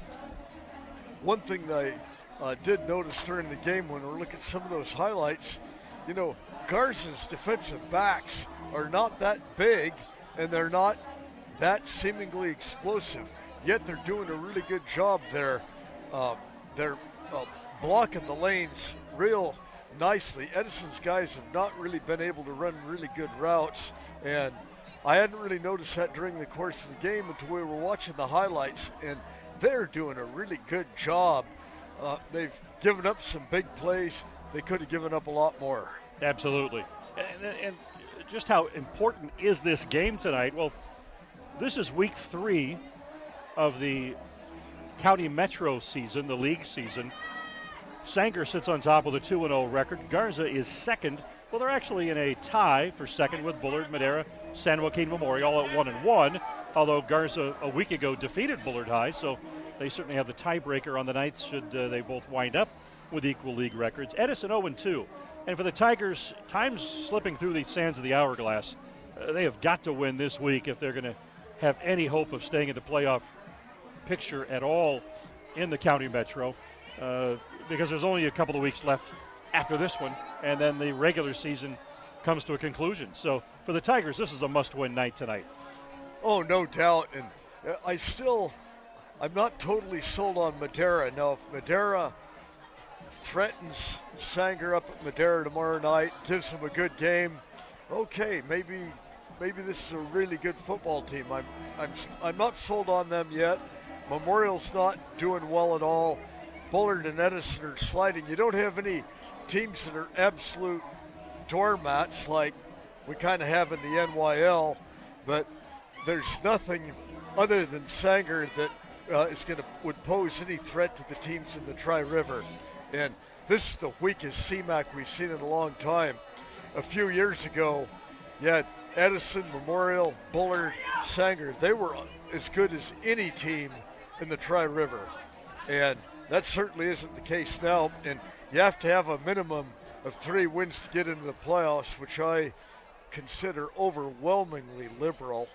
But Edison has got to come up with 2 other wins, and maybe I like their chances against Bullard, but you got to have one other one, and your only other choices are this one and Madera. So this is just a huge game for them. And for Garza, this is their 3rd year of playing football. This team has really come on, and you look at some of the players they have, still a relatively young team, and they're very well coached. And you have 2 assistant coaches, George Petrosons and Justin Nast, who have been head coaches before, so the coaching staff is very experienced, and there's very few things they haven't seen. So this is definitely a program on the upswing. Well, the homecoming queen and homecoming king have been crowned. The halftime festivities for homecoming have concluded, and the 2 teams are lined up to get the second half of football underway here from Sunnyside Stadium. Garza will be receiving, having won the toss and deferred to the second half. And we're underway. Arends, with a big gap, manages to bring it out to the 37-yard line for Caleb Matthews, and the Guardians offense will begin play. The Guardians moved the ball pretty well the first time. I think we only saw 1 punt the first half, and I'm struggling to think when that was. So they haven't had trouble moving the football. They've just been having trouble holding on to it. Caleb Matthews at quarterback, very effective throwing the football in the first half. They're going to run the football to begin the second half, and they're going to pick up close to 8 yards and very close to a first down. Yeah, Lee Williams has great acceleration coming out of the backfield, turning the corner. And the officials spotted at the 49, and it is indeed a Guardians first down on the first play of the second half. And Tiger players pointing to the Guardians offensive players saying they moved, and indeed that's the way it's marched off.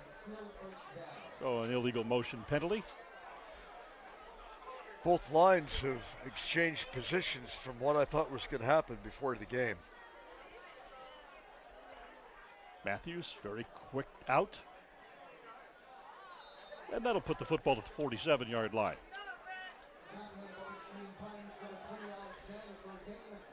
And there's no comparison right now between how the Tigers' line play has improved from that Bakersfield game several weeks ago. Man in motion, quick look in his direction. They go the other way. Across midfield, close to the Edison 45. Alexander with the ball. So a 7-yard gain, and it's 3rd and 5 for Justin Garza High. Edison Tigers would love nothing more than to get a stop here and get the football for their first possession of the second half. Man in motion, he's going to get the football. Tigers in pursuit. Gets away from 5 tacklers before finally being wrapped up and slammed to the ground.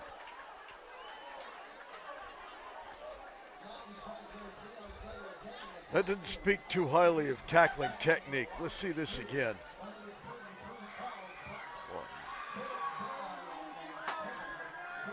And Fred, I think we're going to see a punt. About 6 Tigers had their hands on him before he finally went down.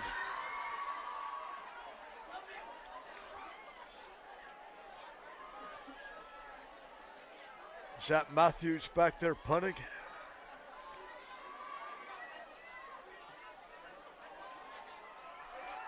Punt will be a bit short. And the Guardians will down it at the Edison 27-yard line. So Phoenix Lawrence and the Edison offense comes back out onto the field for their first possession of the second half, trailing at 14-6 here at Sunnyside Stadium. Glad you're with us here on CMAC. Our next CMAC TV game, it's tomorrow night. You're getting Fred and Dan 2 nights in a row. Oh, what a treat. It's better than a week of honeymoon reruns. We've got Madera South and McLean from McLean Stadium, and it kicks off tomorrow night at 7:30. Hope you'll be with us here on CMAC. We seem to have had a penalty flag on the punt, which is going to move the Tigers back a little ways.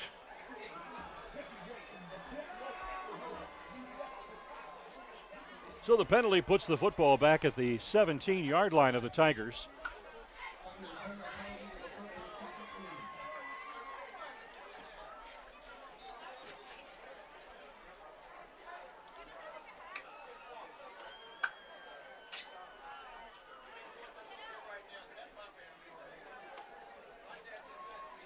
Give, I believe, to Perry. We'll check when they unpile the tacklers there.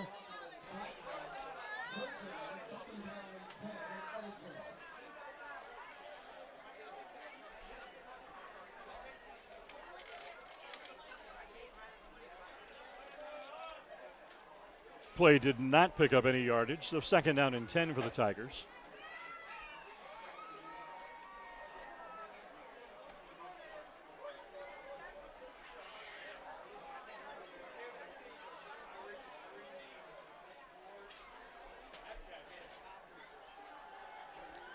And the run stuffed at the line of scrimmage once again.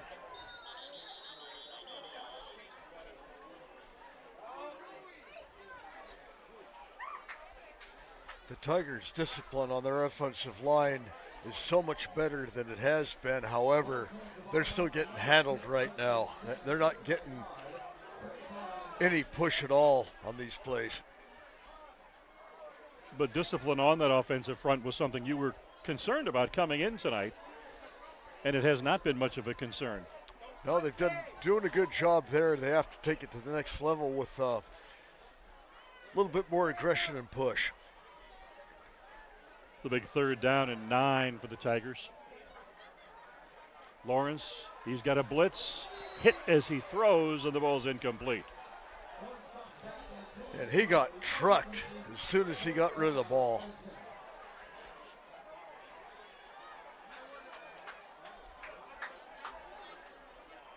And the Tigers send the punt unit on. And that was a bad possession for the Tigers.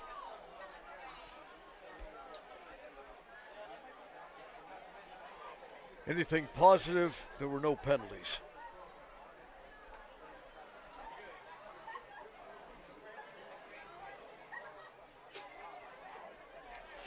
So the Tigers to punt for just the second time tonight. First time, oh, they pulled off a beauty of a fake punt.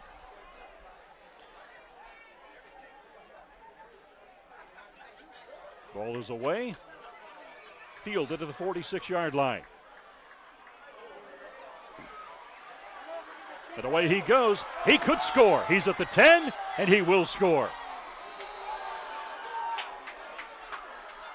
That was London Alexander takes it to the house. He caught that right on the move, and here we go. Made a couple of good moves. Cut across. Oh, that was nice.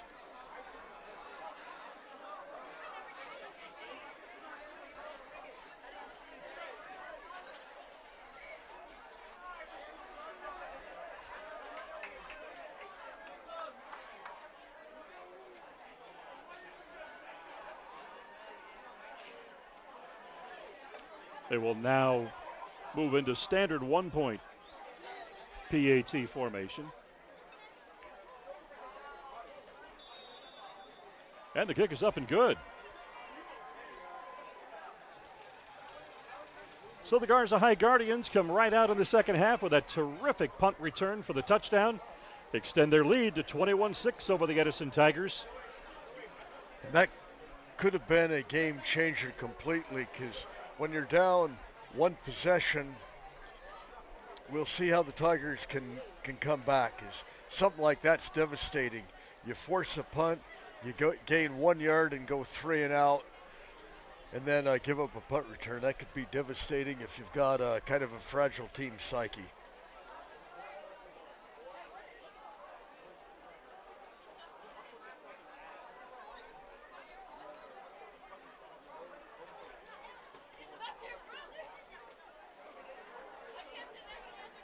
So 21-6 our score now.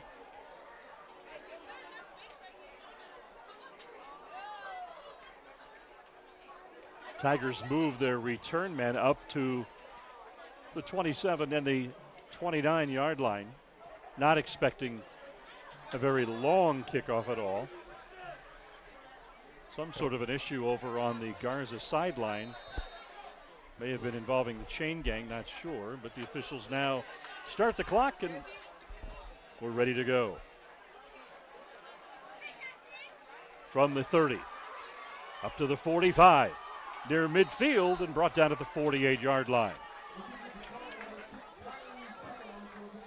That was Sam's again, and gives the Tigers good field position, and it is really important if the Tigers want to stay in this game. They got to put something together now and get some points on the board. Well, the passing game is what's moved the football for them throughout the night. Those dive plays did nothing in the last possession. Yeah, they've done virtually nothing on the ground tonight. You know, their JV team, they seem to have a pretty good running game going earlier this They sure evening. did.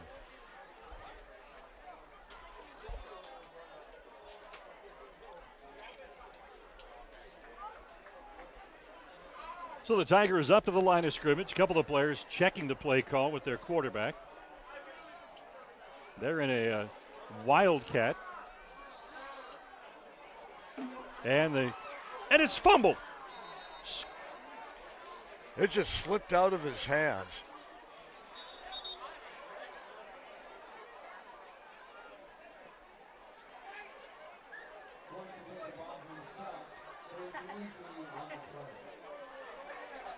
Well, the Edison player went down with an injury. It was after he was down that the ball came loose. So the Tigers retain possession, but we have a player down. You saw as he was running that he suffered some sort of an injury and went down. He's being tended to on the field by the training staff. And Tiger coaches are also with him. Yes, it appeared that he just went down without any contact at all. So the Garza defense around their coaching staff on the far sideline. The Edison offense, as you see, around their staff to the near side. as the trainers tend to the injured Edison player.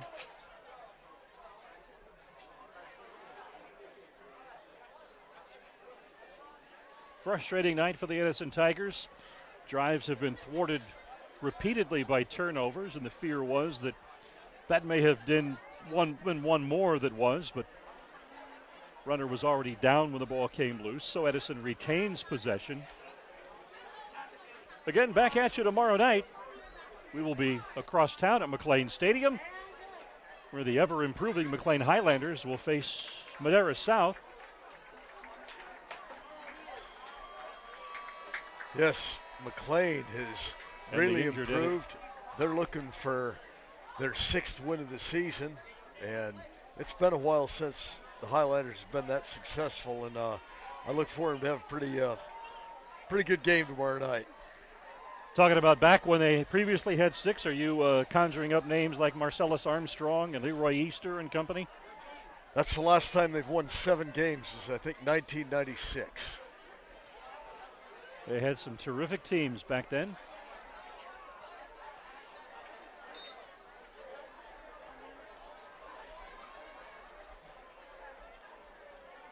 And once again, the defense jumped.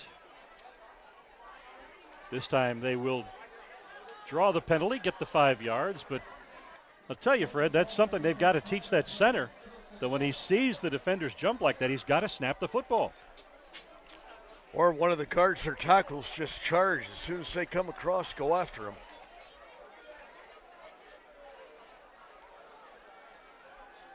Lawrence under pressure. He's going to run with it.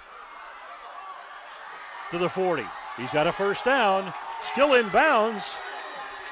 Brought down with an ankle tackle.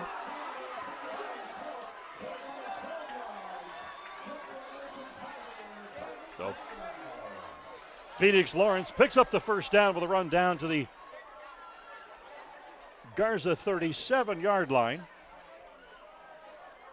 Well, at the end of that play, he was just running angry. That was nice.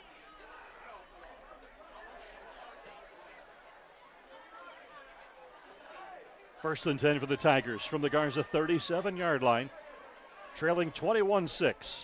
Oh, how important it would be for them to get on the scoreboard here.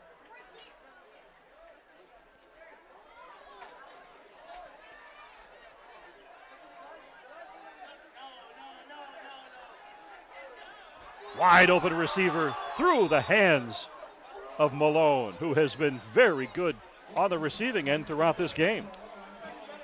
Ball had some speed on it. A little bit on the high side, but very catchable. But as you said, that came in with a bit of mustard on it. Also could have been intercepted right after the miss. Second and 10 for the Tigers. Where the receiver at the bottom of your screen. Lawrence rolls. He's going to keep it. Close to about 4 shy of the first down. Run out of bounds at the Garza 30-yard line. From the looks of it, he's about 3 shy. And it would appear they're going to go back to that wildcat as Lawrence comes out of the Tiger lineup.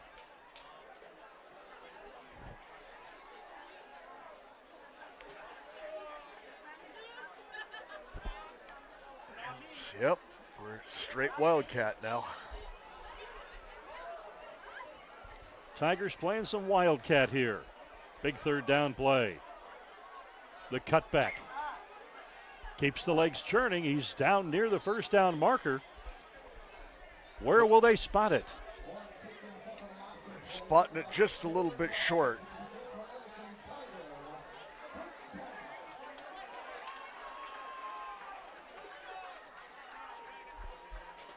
It's a first down, Edison. No, they did move the chains. They're having a little bit of trouble with that chain gang, Dan. Have to credit the offensive line on that. it became a big scrum, and they pushed him forward for about 2 yards. I like to see that. Get that offensive line pushing. So the Wildcat worked for the Tigers. Phoenix Lawrence back in at quarterback. He has 3 receivers lined up to his left.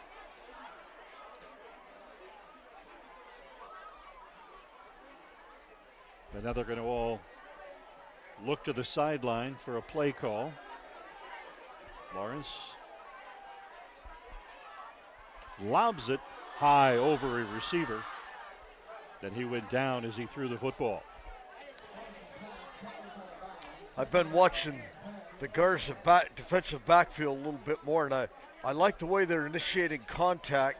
You know, before the ball's in the air, you're seeing hits to slow them down in these patterns. That's not an oversized defensive backfield, but they are aggressive.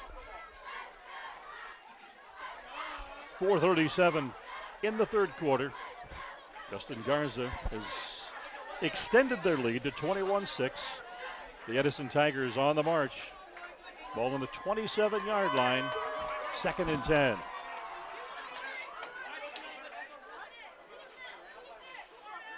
Run up the middle. He's got plenty of running room. If he evades one more, he's got a touchdown. He's into the end zone. Edison scores. And that's Sam's.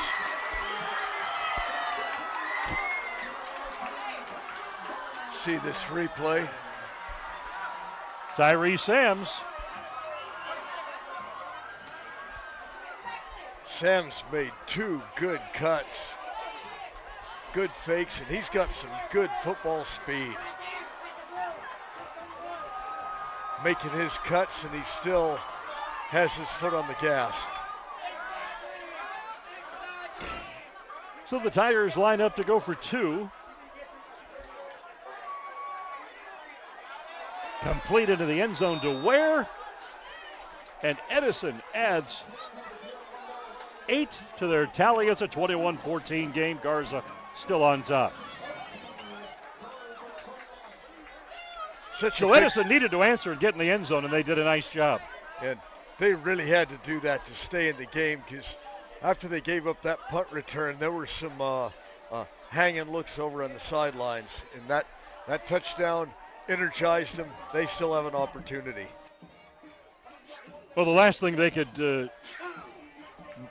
do was have happen what they went through last week with Sanger, and that was to battle the Apaches very tough for the first half, only to see the game get away from them in the second half. That's the last thing they wanted to have happen here tonight. And the same thing against San Joaquin Memorial a couple of weeks ago. They had a 2-touchdown lead, and they let that get away from them too. And it was such a winnable game, and they were really kicking themselves after that.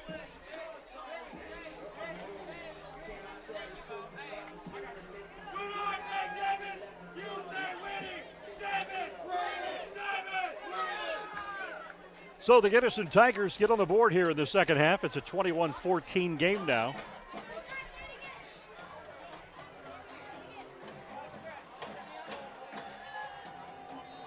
And actually it is anybody's game now. 4:26 to go in the third quarter in this critical County Metro League game for both of these teams. Short kick returned across the Garza 45. Looks like they'll spot it at the 46-yard line. As I've said so many times, these short kicks and these pooch kicks, automatically you give the opponent the ball anywhere near midfield. It's just, I don't get it. I don't know. Tigers having a little bit of difficulty getting the right people on the field and not in position when the ball snapped. And this is going to go for a good 15, 16-yard run against the unprepared Edison defense. And that was Williams again, and he just blew to the outside. The Tigers could not react, and I wonder if we have some fatigue.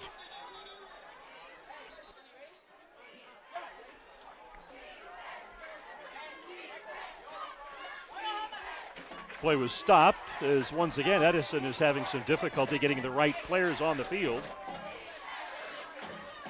And even bigger problem, the kicking tee was still out on the field. The student manager didn't go out to get it. I hadn't seen that in a while.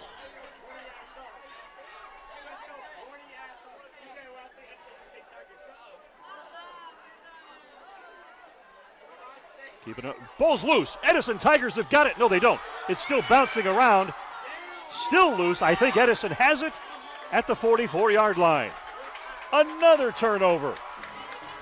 And a huge break for the Tigers. It looked like they were reeling after the last couple of plays. And it was this Williams again. I can't tell. One of the Guardians got his hands on that right when Peyton was about to pick it up, and he would have went to the house. Just got his hand on it at the last second. 1st and 10 for the Edison Tigers, trailing by 7.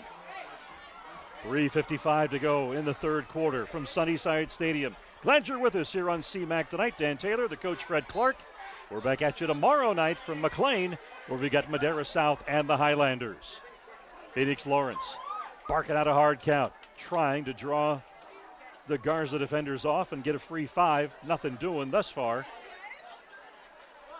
He's going to put the ball in the air. Down he goes, a huge loss.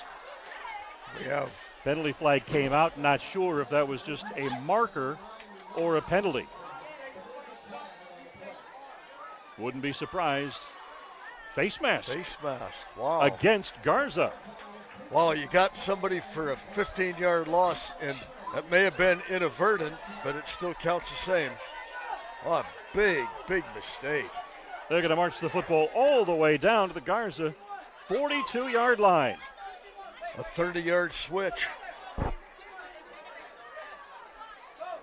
So what looked like disaster for the Edison Tigers is averted thanks to a face mask penalty that puts the football down to the 42-yard line of the Garza Guardians. When they have dialed up blitzes, they have been very effective. Lawrence. A big gain for him near the 30-yard line. No, and Lawrence did a great job. He almost handed the ball off to Butler, pulled it back at the last minute. That was going to be a 5-yard loss. Turns it into a 12-yard gain and a Tiger first down.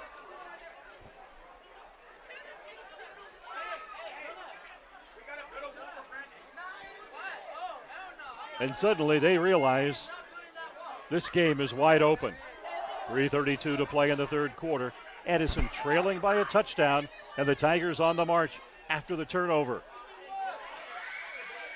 Bit of confusion with the offensive play call, it appears. Lawrence with the give up the middle. He's got plenty of room. Cuts to the right. Nothing but the end zone in his way. Touchdown, Tigers. Now that was Butler, and as soon as he took the handoff, found a seam, he was gone. Here we go again. Nobody touched him.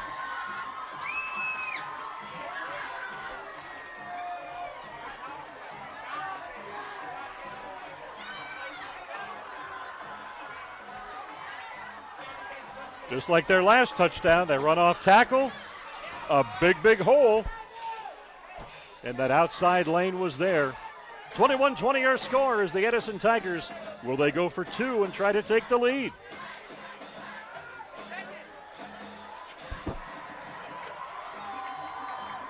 Well, they don't have their kicker in, so this is not just, this is no fake. Lawrence lobs it to the back of the end zone.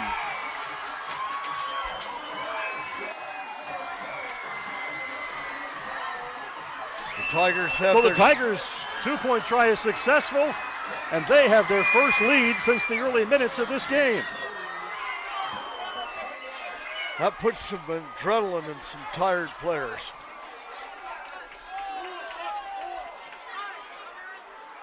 A little puzzled there for a minute because that was a long ways from us. 4 officials in the end zone. Nobody put their arms up.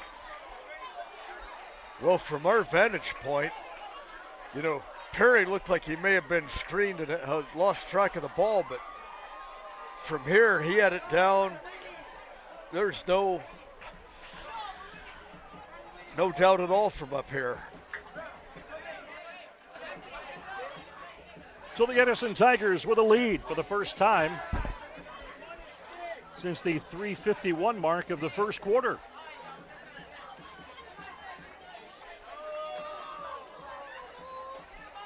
And we certainly don't want to say anything to jinx anything, but they've lost 4 in a row and would love nothing more to put an end to that streak here tonight.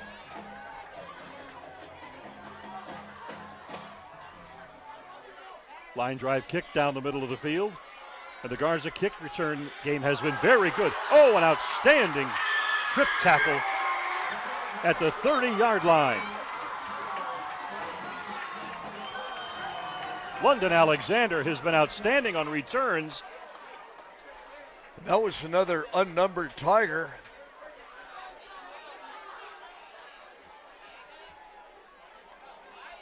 Great tackle, though. Love that.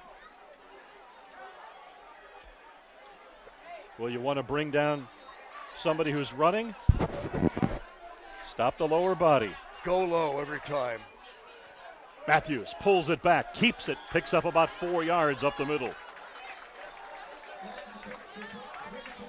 Oh, the important thing for Garza now, don't lose focus, don't panic. They moved the ball well all night.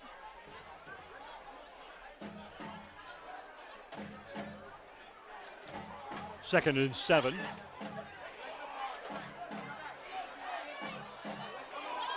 First down. And that was Nacho Miller on the run.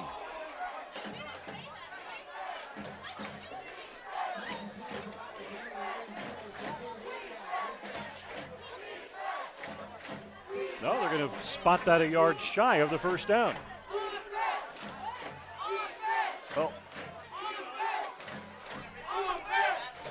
Oh, we're still having some glitches there with the chain gang. Yeah, there's definitely some confusion over there.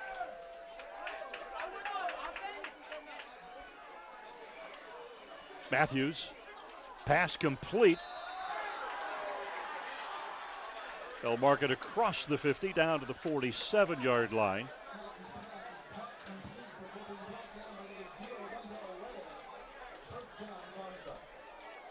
That was Vasquez bought that in. Caleb Matthews has been very productive tonight. Outstanding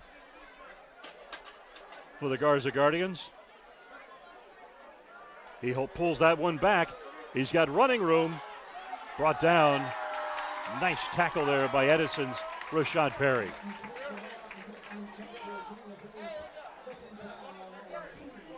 Still good yardage on that.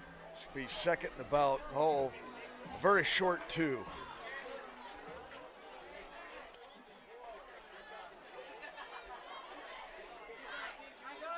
Three receivers, top of the screen. Well, that was odd.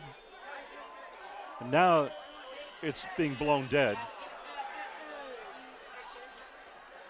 A lot of confusion on that play. It appeared that Edison jumped, but Caleb Matthews was very savvy. He recognized that no whistle was blown. Had a wide open receiver. It was clear the Edison players had stopped thinking a penalty had been called. Officials are talking to the Garza coaching staff on the far sideline. I'm confused on that too. I'm guessing we've got a do-over. Got to play through the whistle. No, we have illegal motion. Well, there was in fact a penalty. No flag on the field, but there was in fact a penalty on the play.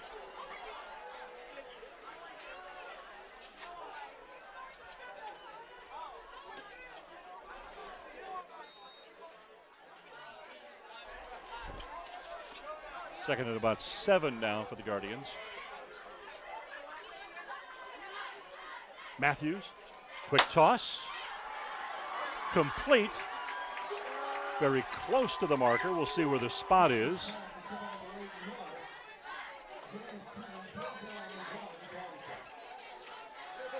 Now they're going to say he is a yard shy. That is a big third down here for the Tigers. On the ground, they've got it by a couple of yards, and they keep the drive alive. That was Miller. He knew how many yards he had to go. Sometimes that doesn't matter. So first down for the Guardians, ball at the Edison 35-yard line. Tigers having just taken a 22-21 lead. And Garza High would like nothing more than to get back on top. That's going to end the third quarter of play as we head now to the fourth quarter. Our decisive quarter as we've got a one-point game taking shape. The Edison High Tigers taking advantage of a turnover. Marched upfield, grabs the lead. Two quick scores here in the third quarter for Edison. But the Garza High Guardians are on the march here to start the fourth quarter of play. Dan, I noticed, Edison went for two. Their kicker's down on the sidelines, and his pads and helmet are off. And I don't know if he was injured earlier or not. He only had that one attempted extra point.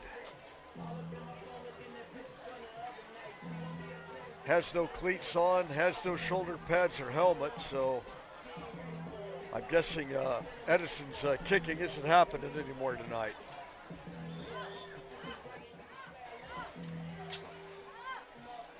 So the two teams switch ends. Edison will now be defending the east end zone as the Garza High Guardians with a football at the Edison High 35-yard line. Garza trailing by a point, 22-21 here as we begin the fourth quarter of play. And a reminder again, we're back with you again tomorrow night from McLean Stadium as the Highlanders host Madera South, kickoff 7:30. Caleb Matthews, they're going to stay on the ground, up the middle, wrestled down, gain of about 7 yards for the Guardians.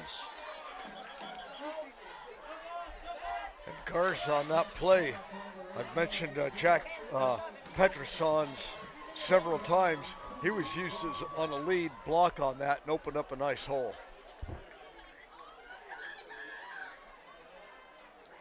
Again, they keep it on the ground, but this time, flag up in the air. Looks like he got enough yardage for the first down.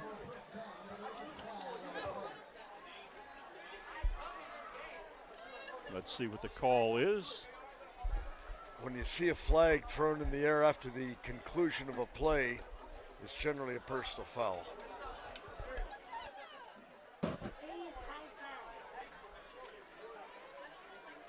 We've got a targeting call that will go against Garza High. They hit to the helmet. Oh, I had a little bit of a problem with this. I was watching in the JV game, and one of the Edison running backs had about a 20-yard gain, and he lowered down before contact, and he got called for targeting. What's he supposed to do? If you run straight up, you're going to get your clock cleaned. So the penalty puts the football back at the Edison 39-yard line.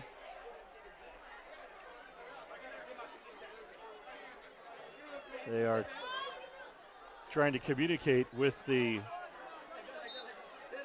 guy operating the down marker that it is second down. No, now they let him know that he was right to begin with, and it was first down. Matthews. Short toss. Now that was targeting. Well, there's going to be a few yards marched off. I think Garza's going to get what they just gave up right back. Very foolish play.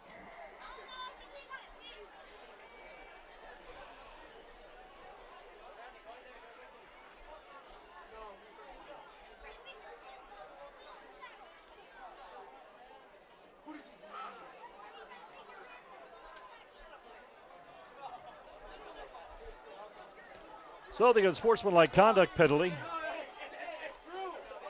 moves the football down to the Edison 21-yard line.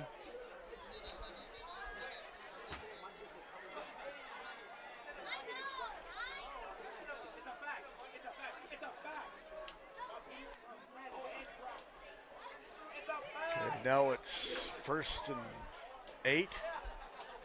I think the officials want to remark the penalty and double check the spot.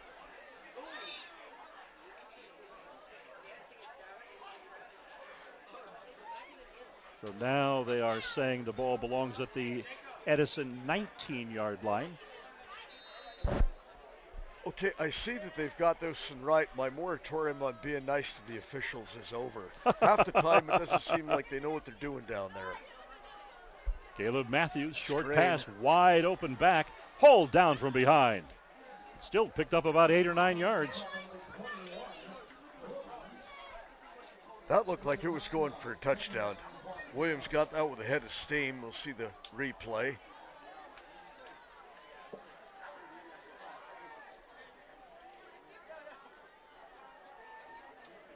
I didn't get the number. Boy, it came from out of nowhere to save a touchdown. Matthews. Terrific tackle by the Tigers. Brought down the receiver. That was James Rose, and that was a nice tackle. As he tries to make that straight up, he's going to get bowled over.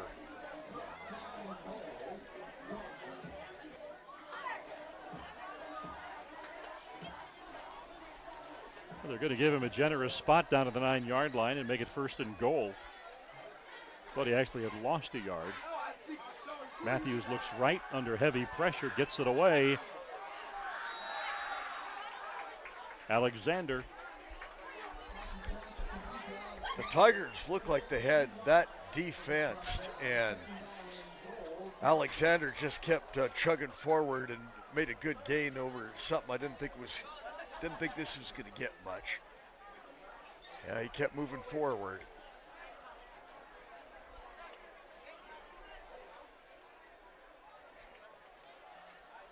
So 2nd down and goal for the Guardians from the 4-yard line.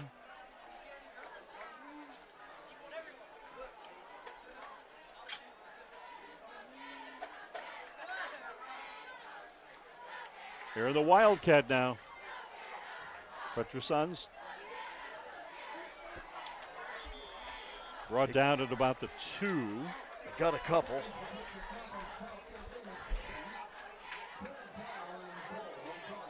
Brings up 3rd and goal now.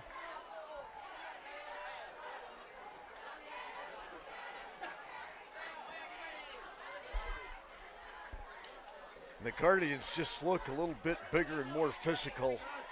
And the Lions and the Tigers, I would run that same play 2 more times.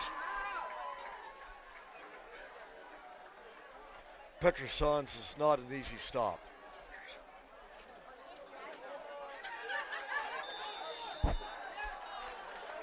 And the Guardians moved again. Edison coaching staff is saying that the Garza players were offsides. Well, one of the lead blockers, Quentin Page, number 74, that was lined up as a blocker for the Wildcat, he moved a little bit too soon. They were trying the hard count to pull the Tigers off, and they jumped themselves. Good discipline by the Tigers. Glad to see it. So 3rd and goal now from the 7-yard line. And Matthews back on.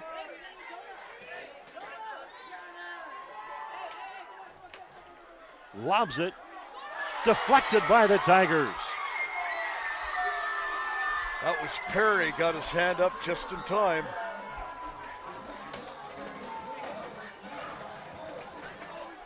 So the kicking team comes on the field for a field goal try. Well, the Guardians' special teams has been very effective all year. Definitely the right call. Anything outside of 3 yards, I'd go for the field goal.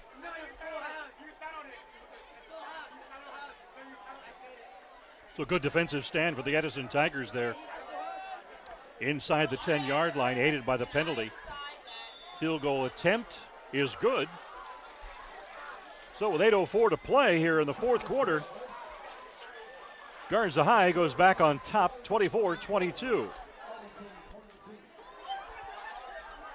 This is an interesting football game.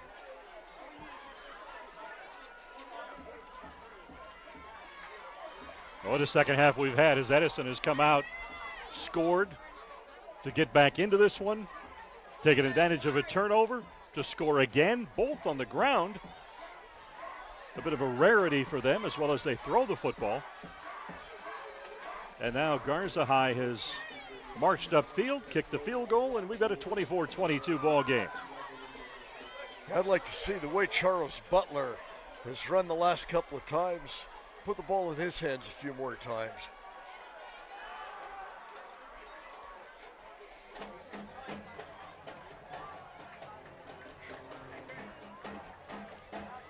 Well, the Edison returners are going to move up to about the 35-yard line. Malone and Sam's not expecting this ball to get very far off the foot of the Garza kicker. They've kicked it short every time.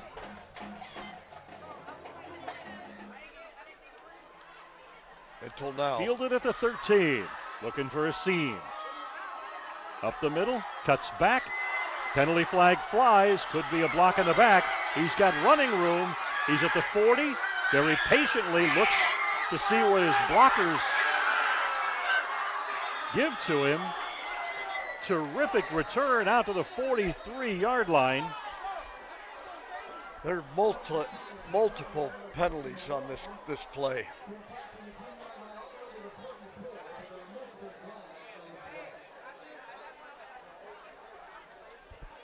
So let's see what the penalties are going to be. We have a down Guardian here in front of the Edison bench. There'll be at least 2 penalties on this.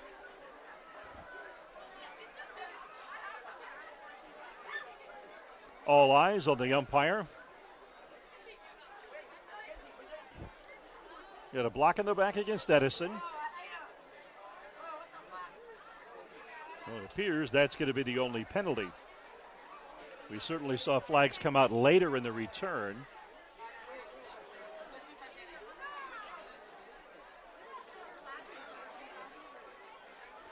The injured Garza player is up, walking very slowly across the field to the team's bench. As Caden Owens. Well, the penalty was caught at the Edison 22-yard line, so it'll be marched back to the 12-yard line of the Tigers.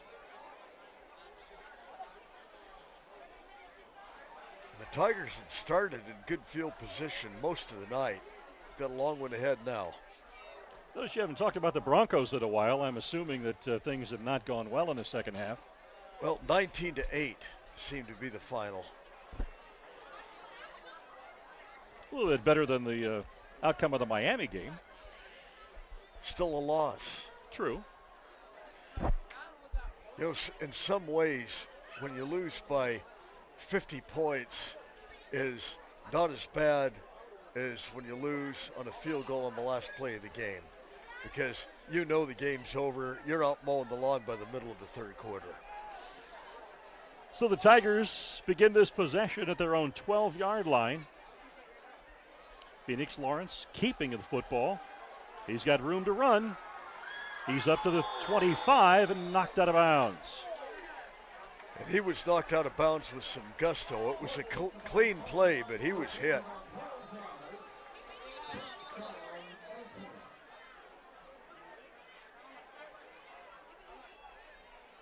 Lawrence pops up like it was nothing.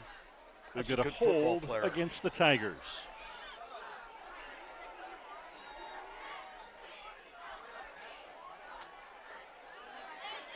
So that's going to put it back to the 7-yard line. Where it will be first down all over again. We're seeing the Tigers take better advantage of Lawrence's running skills than we did in the Bakersfield High game.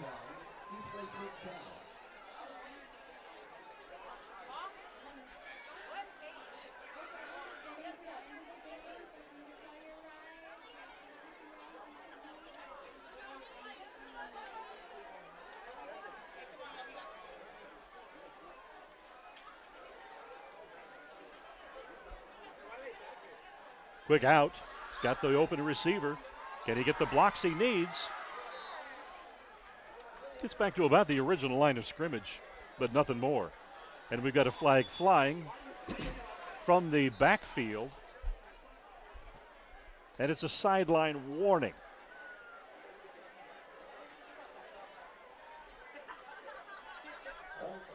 They get one of those. Next time a penalty. Just means that the players and or coaches were up at the sideline and not behind the white strip on the sideline that is to allow the chain gang access.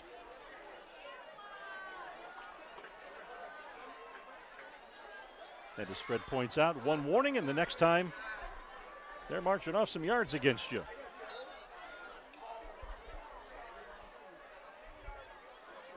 Second down and 10 from the 11-yard line.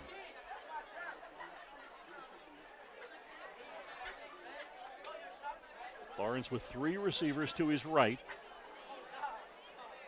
And he's looking in their direction. He's got one wide open. The DB had gone down. Lawrence wants to turn the corner, and he's brought down at about the 15-yard line. It'll be a good 5-6 yards shy of the first down marker. And a lot of times we will see a man open, and he's waving for the ball 15 yards behind any coverage, but the quarterback's running for his life. Yeah, the Garza defender covering Rashad Perry had slipped and fallen. Perry wide open in the middle of the field. But by that time, Lawrence had committed to run the football. 3rd and 6. Tigers have got to get to the 22-yard line. Lawrence. Pass is complete. Very close to the 22. This will depend on the spot. He had to come back for that, and I think he's going to be just short.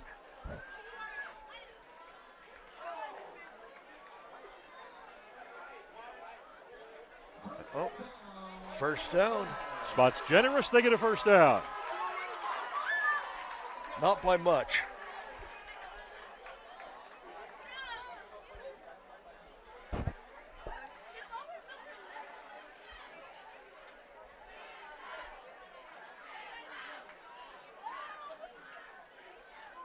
But a big first down for the Tigers. Ware, flank to the near side. Edison trailing by 2, 22-24. Having scored 2 third-quarter touchdowns to erase a 2-touchdown Garza High lead. Garza has just come back to kick a field goal and go back on top. Tigers get nothing out of their first.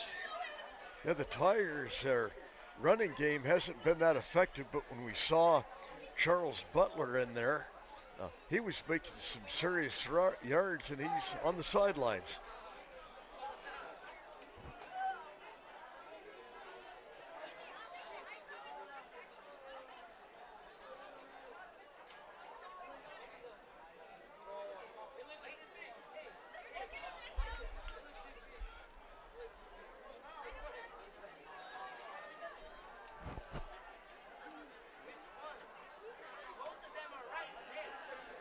Lawrence, a bullet, complete to the 37-yard line, and a Tiger first down. That's Malone again, and he was just inches from being able to break that on 2 occasions. Malone having a big night on the receiving end for Edison. We're inside of 4 minutes to go right now. Each team still has 3 timeouts left, but the Tigers have to have a sense of urgency here.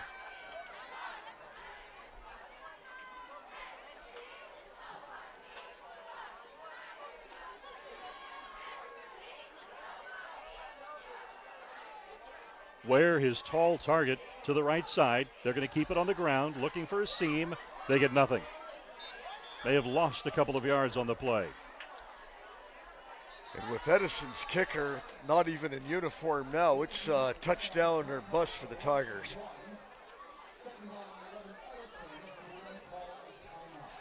So the Tigers use a timeout.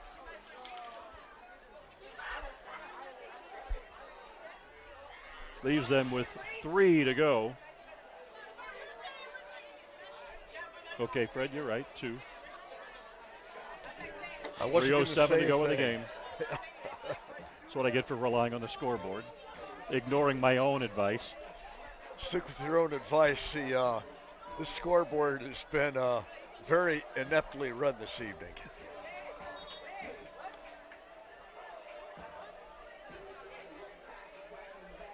So the officials trying to whistle the two teams back onto the field. 20-second allotment for a timeout has been burned up. And for the Tigers, it will be 2nd and 10 from their own 36-yard line. Time is of the essence. 3 minutes and 7 seconds to go. Edison impressive in the third quarter. Needs a score to take the lead. Trying to end a 4-game losing skid.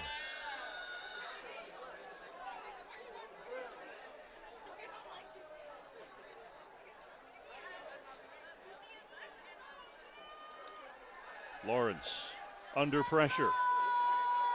Steps up, he's going to run. To the 40, to the 45. He's got the first down. The tackler actually pushed his momentum beyond where he needed to be for the first down. Yeah, he got a good push right at the end. Nose of the football at the 50-yard line. 2:45 to go, and the clock continues to run.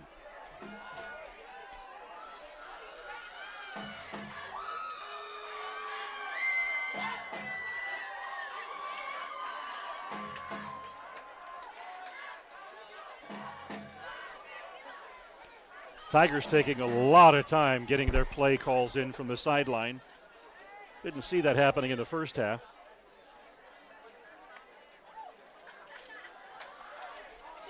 Off left tackle, across the 45, down to the 43-yard line. 3 yards shy of a first down. That was Peyton again.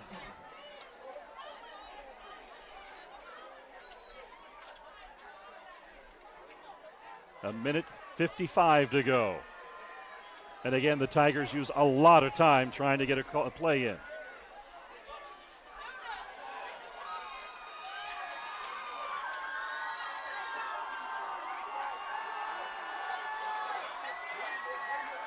Lawrence. Incomplete. Stops the clock, 1 minute and 34 seconds left. Yeah, the Tigers are almost playing ball control football right now. But they only have 2 timeouts left. If they don't score, the Guardians can just about run the game out. 3rd and 4 for the Tigers.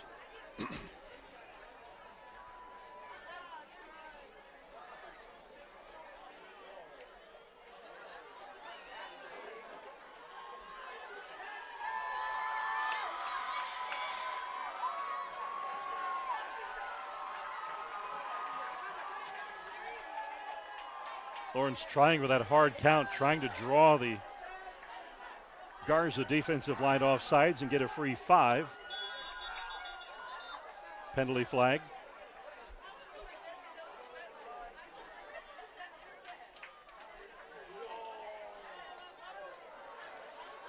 And the penalty is against Edison. Was that an illegal substitution? Not sure. I missed the call. I didn't see any movement there Delay on of the game. line. Delay of game. What have we been talking about? The Tigers take a lot of time with play calls and substitutions. And coming off an incomplete pass, that's inexcusable.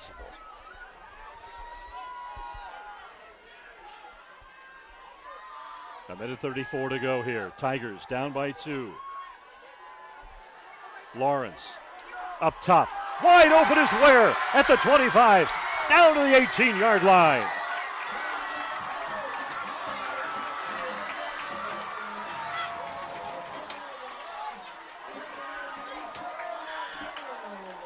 A minute 28 to go. And the Tigers call timeout. Leaves them with 1 timeout left.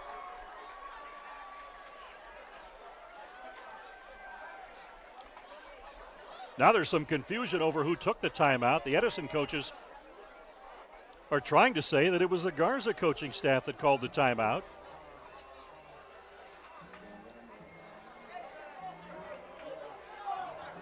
The officials come in and are pointing to one of the Edison players who they said called timeout, and it appears, I may be wrong, but it appears that they have waved off the timeout.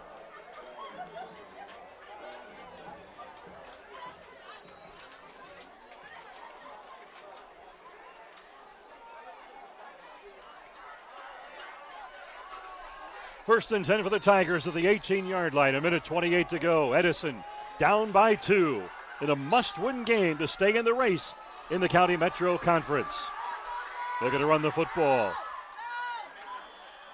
Stopped at the line of scrimmage, but the clock will continue to run. 1:18. And they all stop and look to the sideline for the play call as the clock now at 1:12, 11, 10. Time's a-wasting. Now they send a substitute offensive lineman on and a substitute receiver on. The clock at 1:03. They've lost 12 seconds now. And suddenly, the offensive coordinator runs down to burn their final timeout with 58 seconds left on the clock. Terrible clock management by the Tigers. You lose all of that time, then you burn your timeout. I do not get this at all. This is awful. 58 seconds to go. Edison trailing by 2.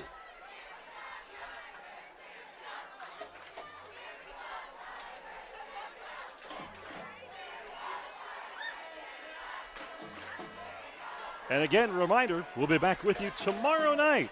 Our first ever back-to-back week.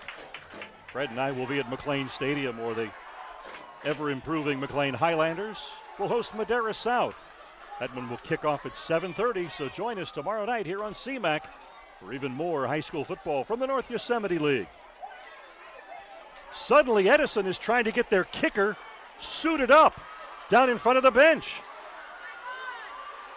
They're trying to get his shoes on, his shoulder pads on, in case they need to try and kick a field goal. This is crazy. I've never seen anything like this. What is the coaching staff thinking of?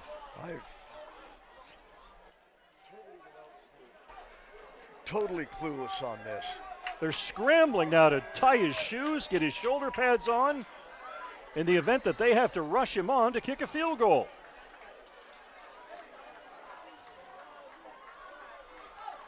They're going to run the football, and it's going to he bounces off. He's got a lane down to the 5, still on his feet at the 4, and wrestled out of bounds as the clock ticks down to 45 seconds. And the kicker has most of his they look like they had him in the backfield.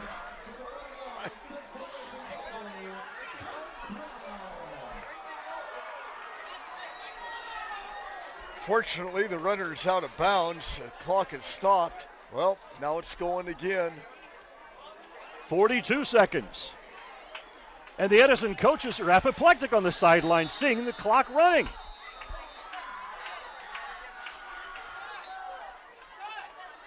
And the Garza coaches take a timeout. 35 seconds to go. The Garza coaches did Edison a big favor. They did. The Edison team is totally unprepared, but Garza now helped them immensely to get prepared by taking that timeout. Now, even if the Tigers have to settle for a field goal, your kicker had his uniform off, totally detached from the game. And the initial missed extra point was a botched snap. I saw the holder and the long snapper down here a minute ago doing a little bit of work, but this is just you commented on that early in the second half, that the Edison kicker appeared to be done for the night, that he was on the sidelines with no pads, no jersey, no helmet. And then all of a sudden we see him running back up to the bench area to grab his equipment, and they are just now getting the jersey tugged on, getting a helmet in his hand, and getting him prepared in the event they've got a kick. Lawrence scrambling, throws incomplete. Clock stops with 31 seconds. 2nd and 5 from the 5. Well, right now, you got to try and punch it in the end zone. I would not want to take a chance on a kick at this point.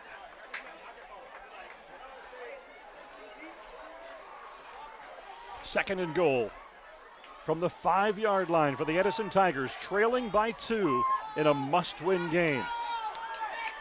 They lose. They're out of postseason contention. Plenty of spirit from their fans below. A fade perhaps to Ware. And again, they all stop to look at the bench to get the play call. Lawrence lobs it over the head of his intended receiver and out of the end zone.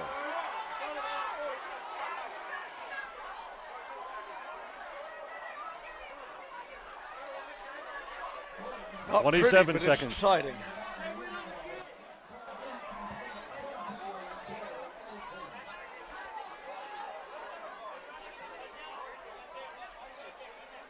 You gonna try a fade to Ware? No. No? What I would try and do right now, you've got big, large side of the field over there. Just have your quarterback roll out. If he doesn't have somebody open, get out of bounds and throw it away. From this distance, try the field goal.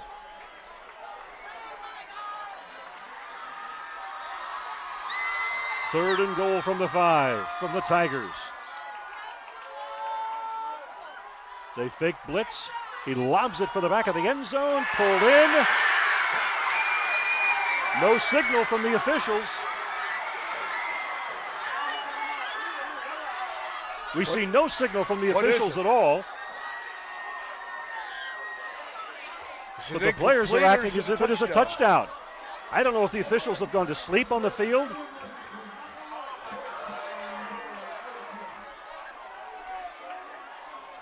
No incomplete signal given by the officials close to the play. And suddenly the kicker is out on the field with 21 seconds to go, 4th and goal, to try a field goal to go ahead. Not 2 minutes ago, that kicker had no uniform on. And Garza is going to call timeout. Freeze him a little bit. That not only did he not have his uniform on, he was talking on his cell phone. Now, and if he makes this, he's a hero. Go figure. This is one of the most unbelievable fourth quarters of football I've seen in many, many years.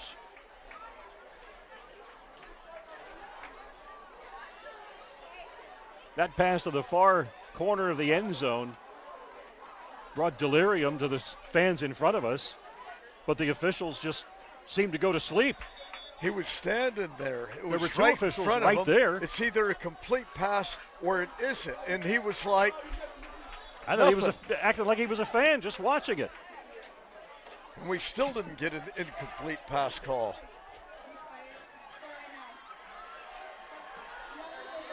.21 seconds on the clock. Robert Perez on to try and kick a go-ahead field goal. And we've got a timeout taken again by Garza.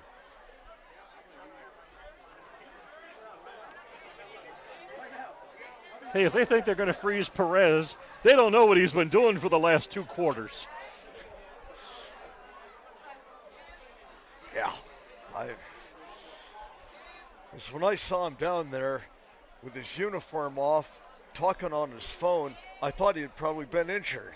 And now there he is. I mean, I'm not going to talk. Maybe I'll have another comment before tomorrow night's Well, we've seen games where a kicker can pretty well take his pads off and do nothing. McLean High a number of years ago never used the kicker. And they had one of the better kickers we've seen in several years. We watched this kid kick from 45 in pregame, and they never once brought him in to try a field goal. But Robert Perez trying to become the hero.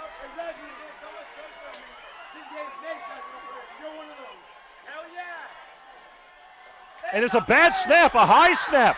Tigers trying to run it in.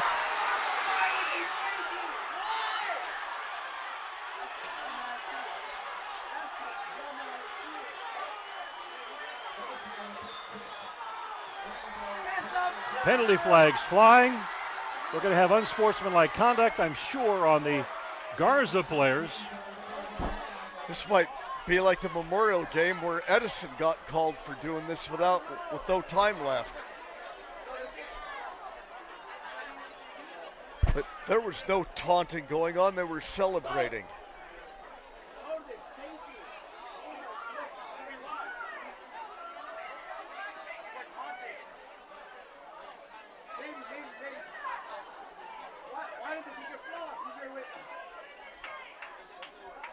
Edison's coaches out talking to the officials.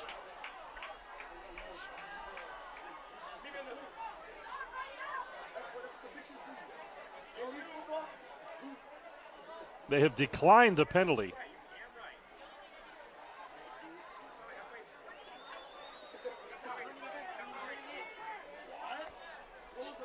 So unsportsmanlike conduct, the penalty against Justin Garza High for excessive celebrating after that failed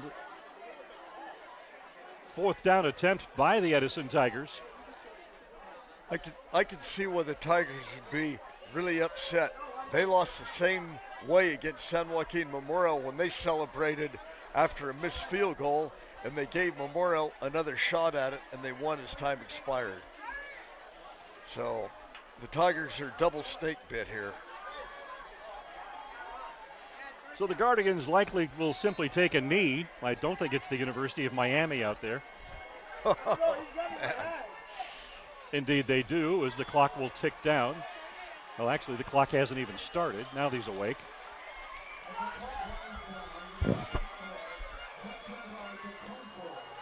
So your final score here tonight from Sunnyside Stadium. Justin Garza High 24, the Edison Tigers 22. Players congratulating one another and then forming the handshake line at midfield.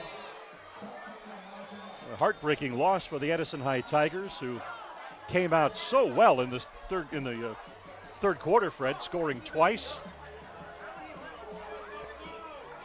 Absolute brutal loss that was. I mean, you have the ball at the 4-yard line, but Edison looked so disorganized. All that final drive down there, it was like, okay, all of this wasting time and no sense of urgency, just an absolute mess.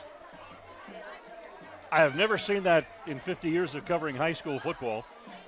A guy on the sidelines who had removed his pads and helmet and was talking on a cell phone.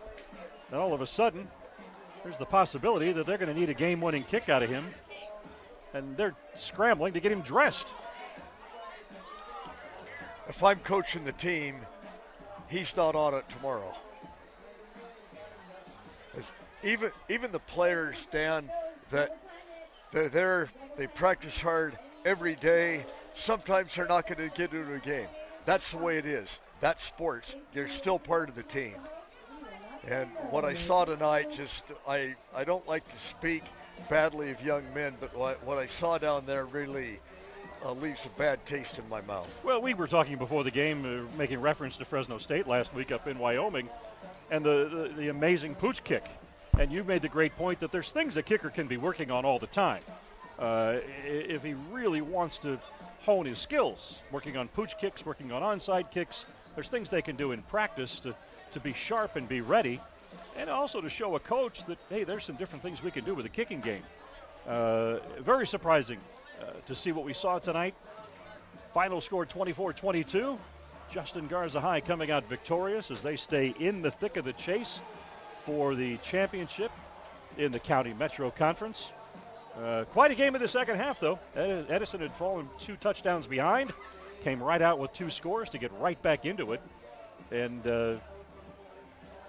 made it a thriller right down to the final few seconds. One of the more dramatic games we've had this season, and who knows what we'll have in store tomorrow night at 7:30 when we're over at McLean Stadium for that one.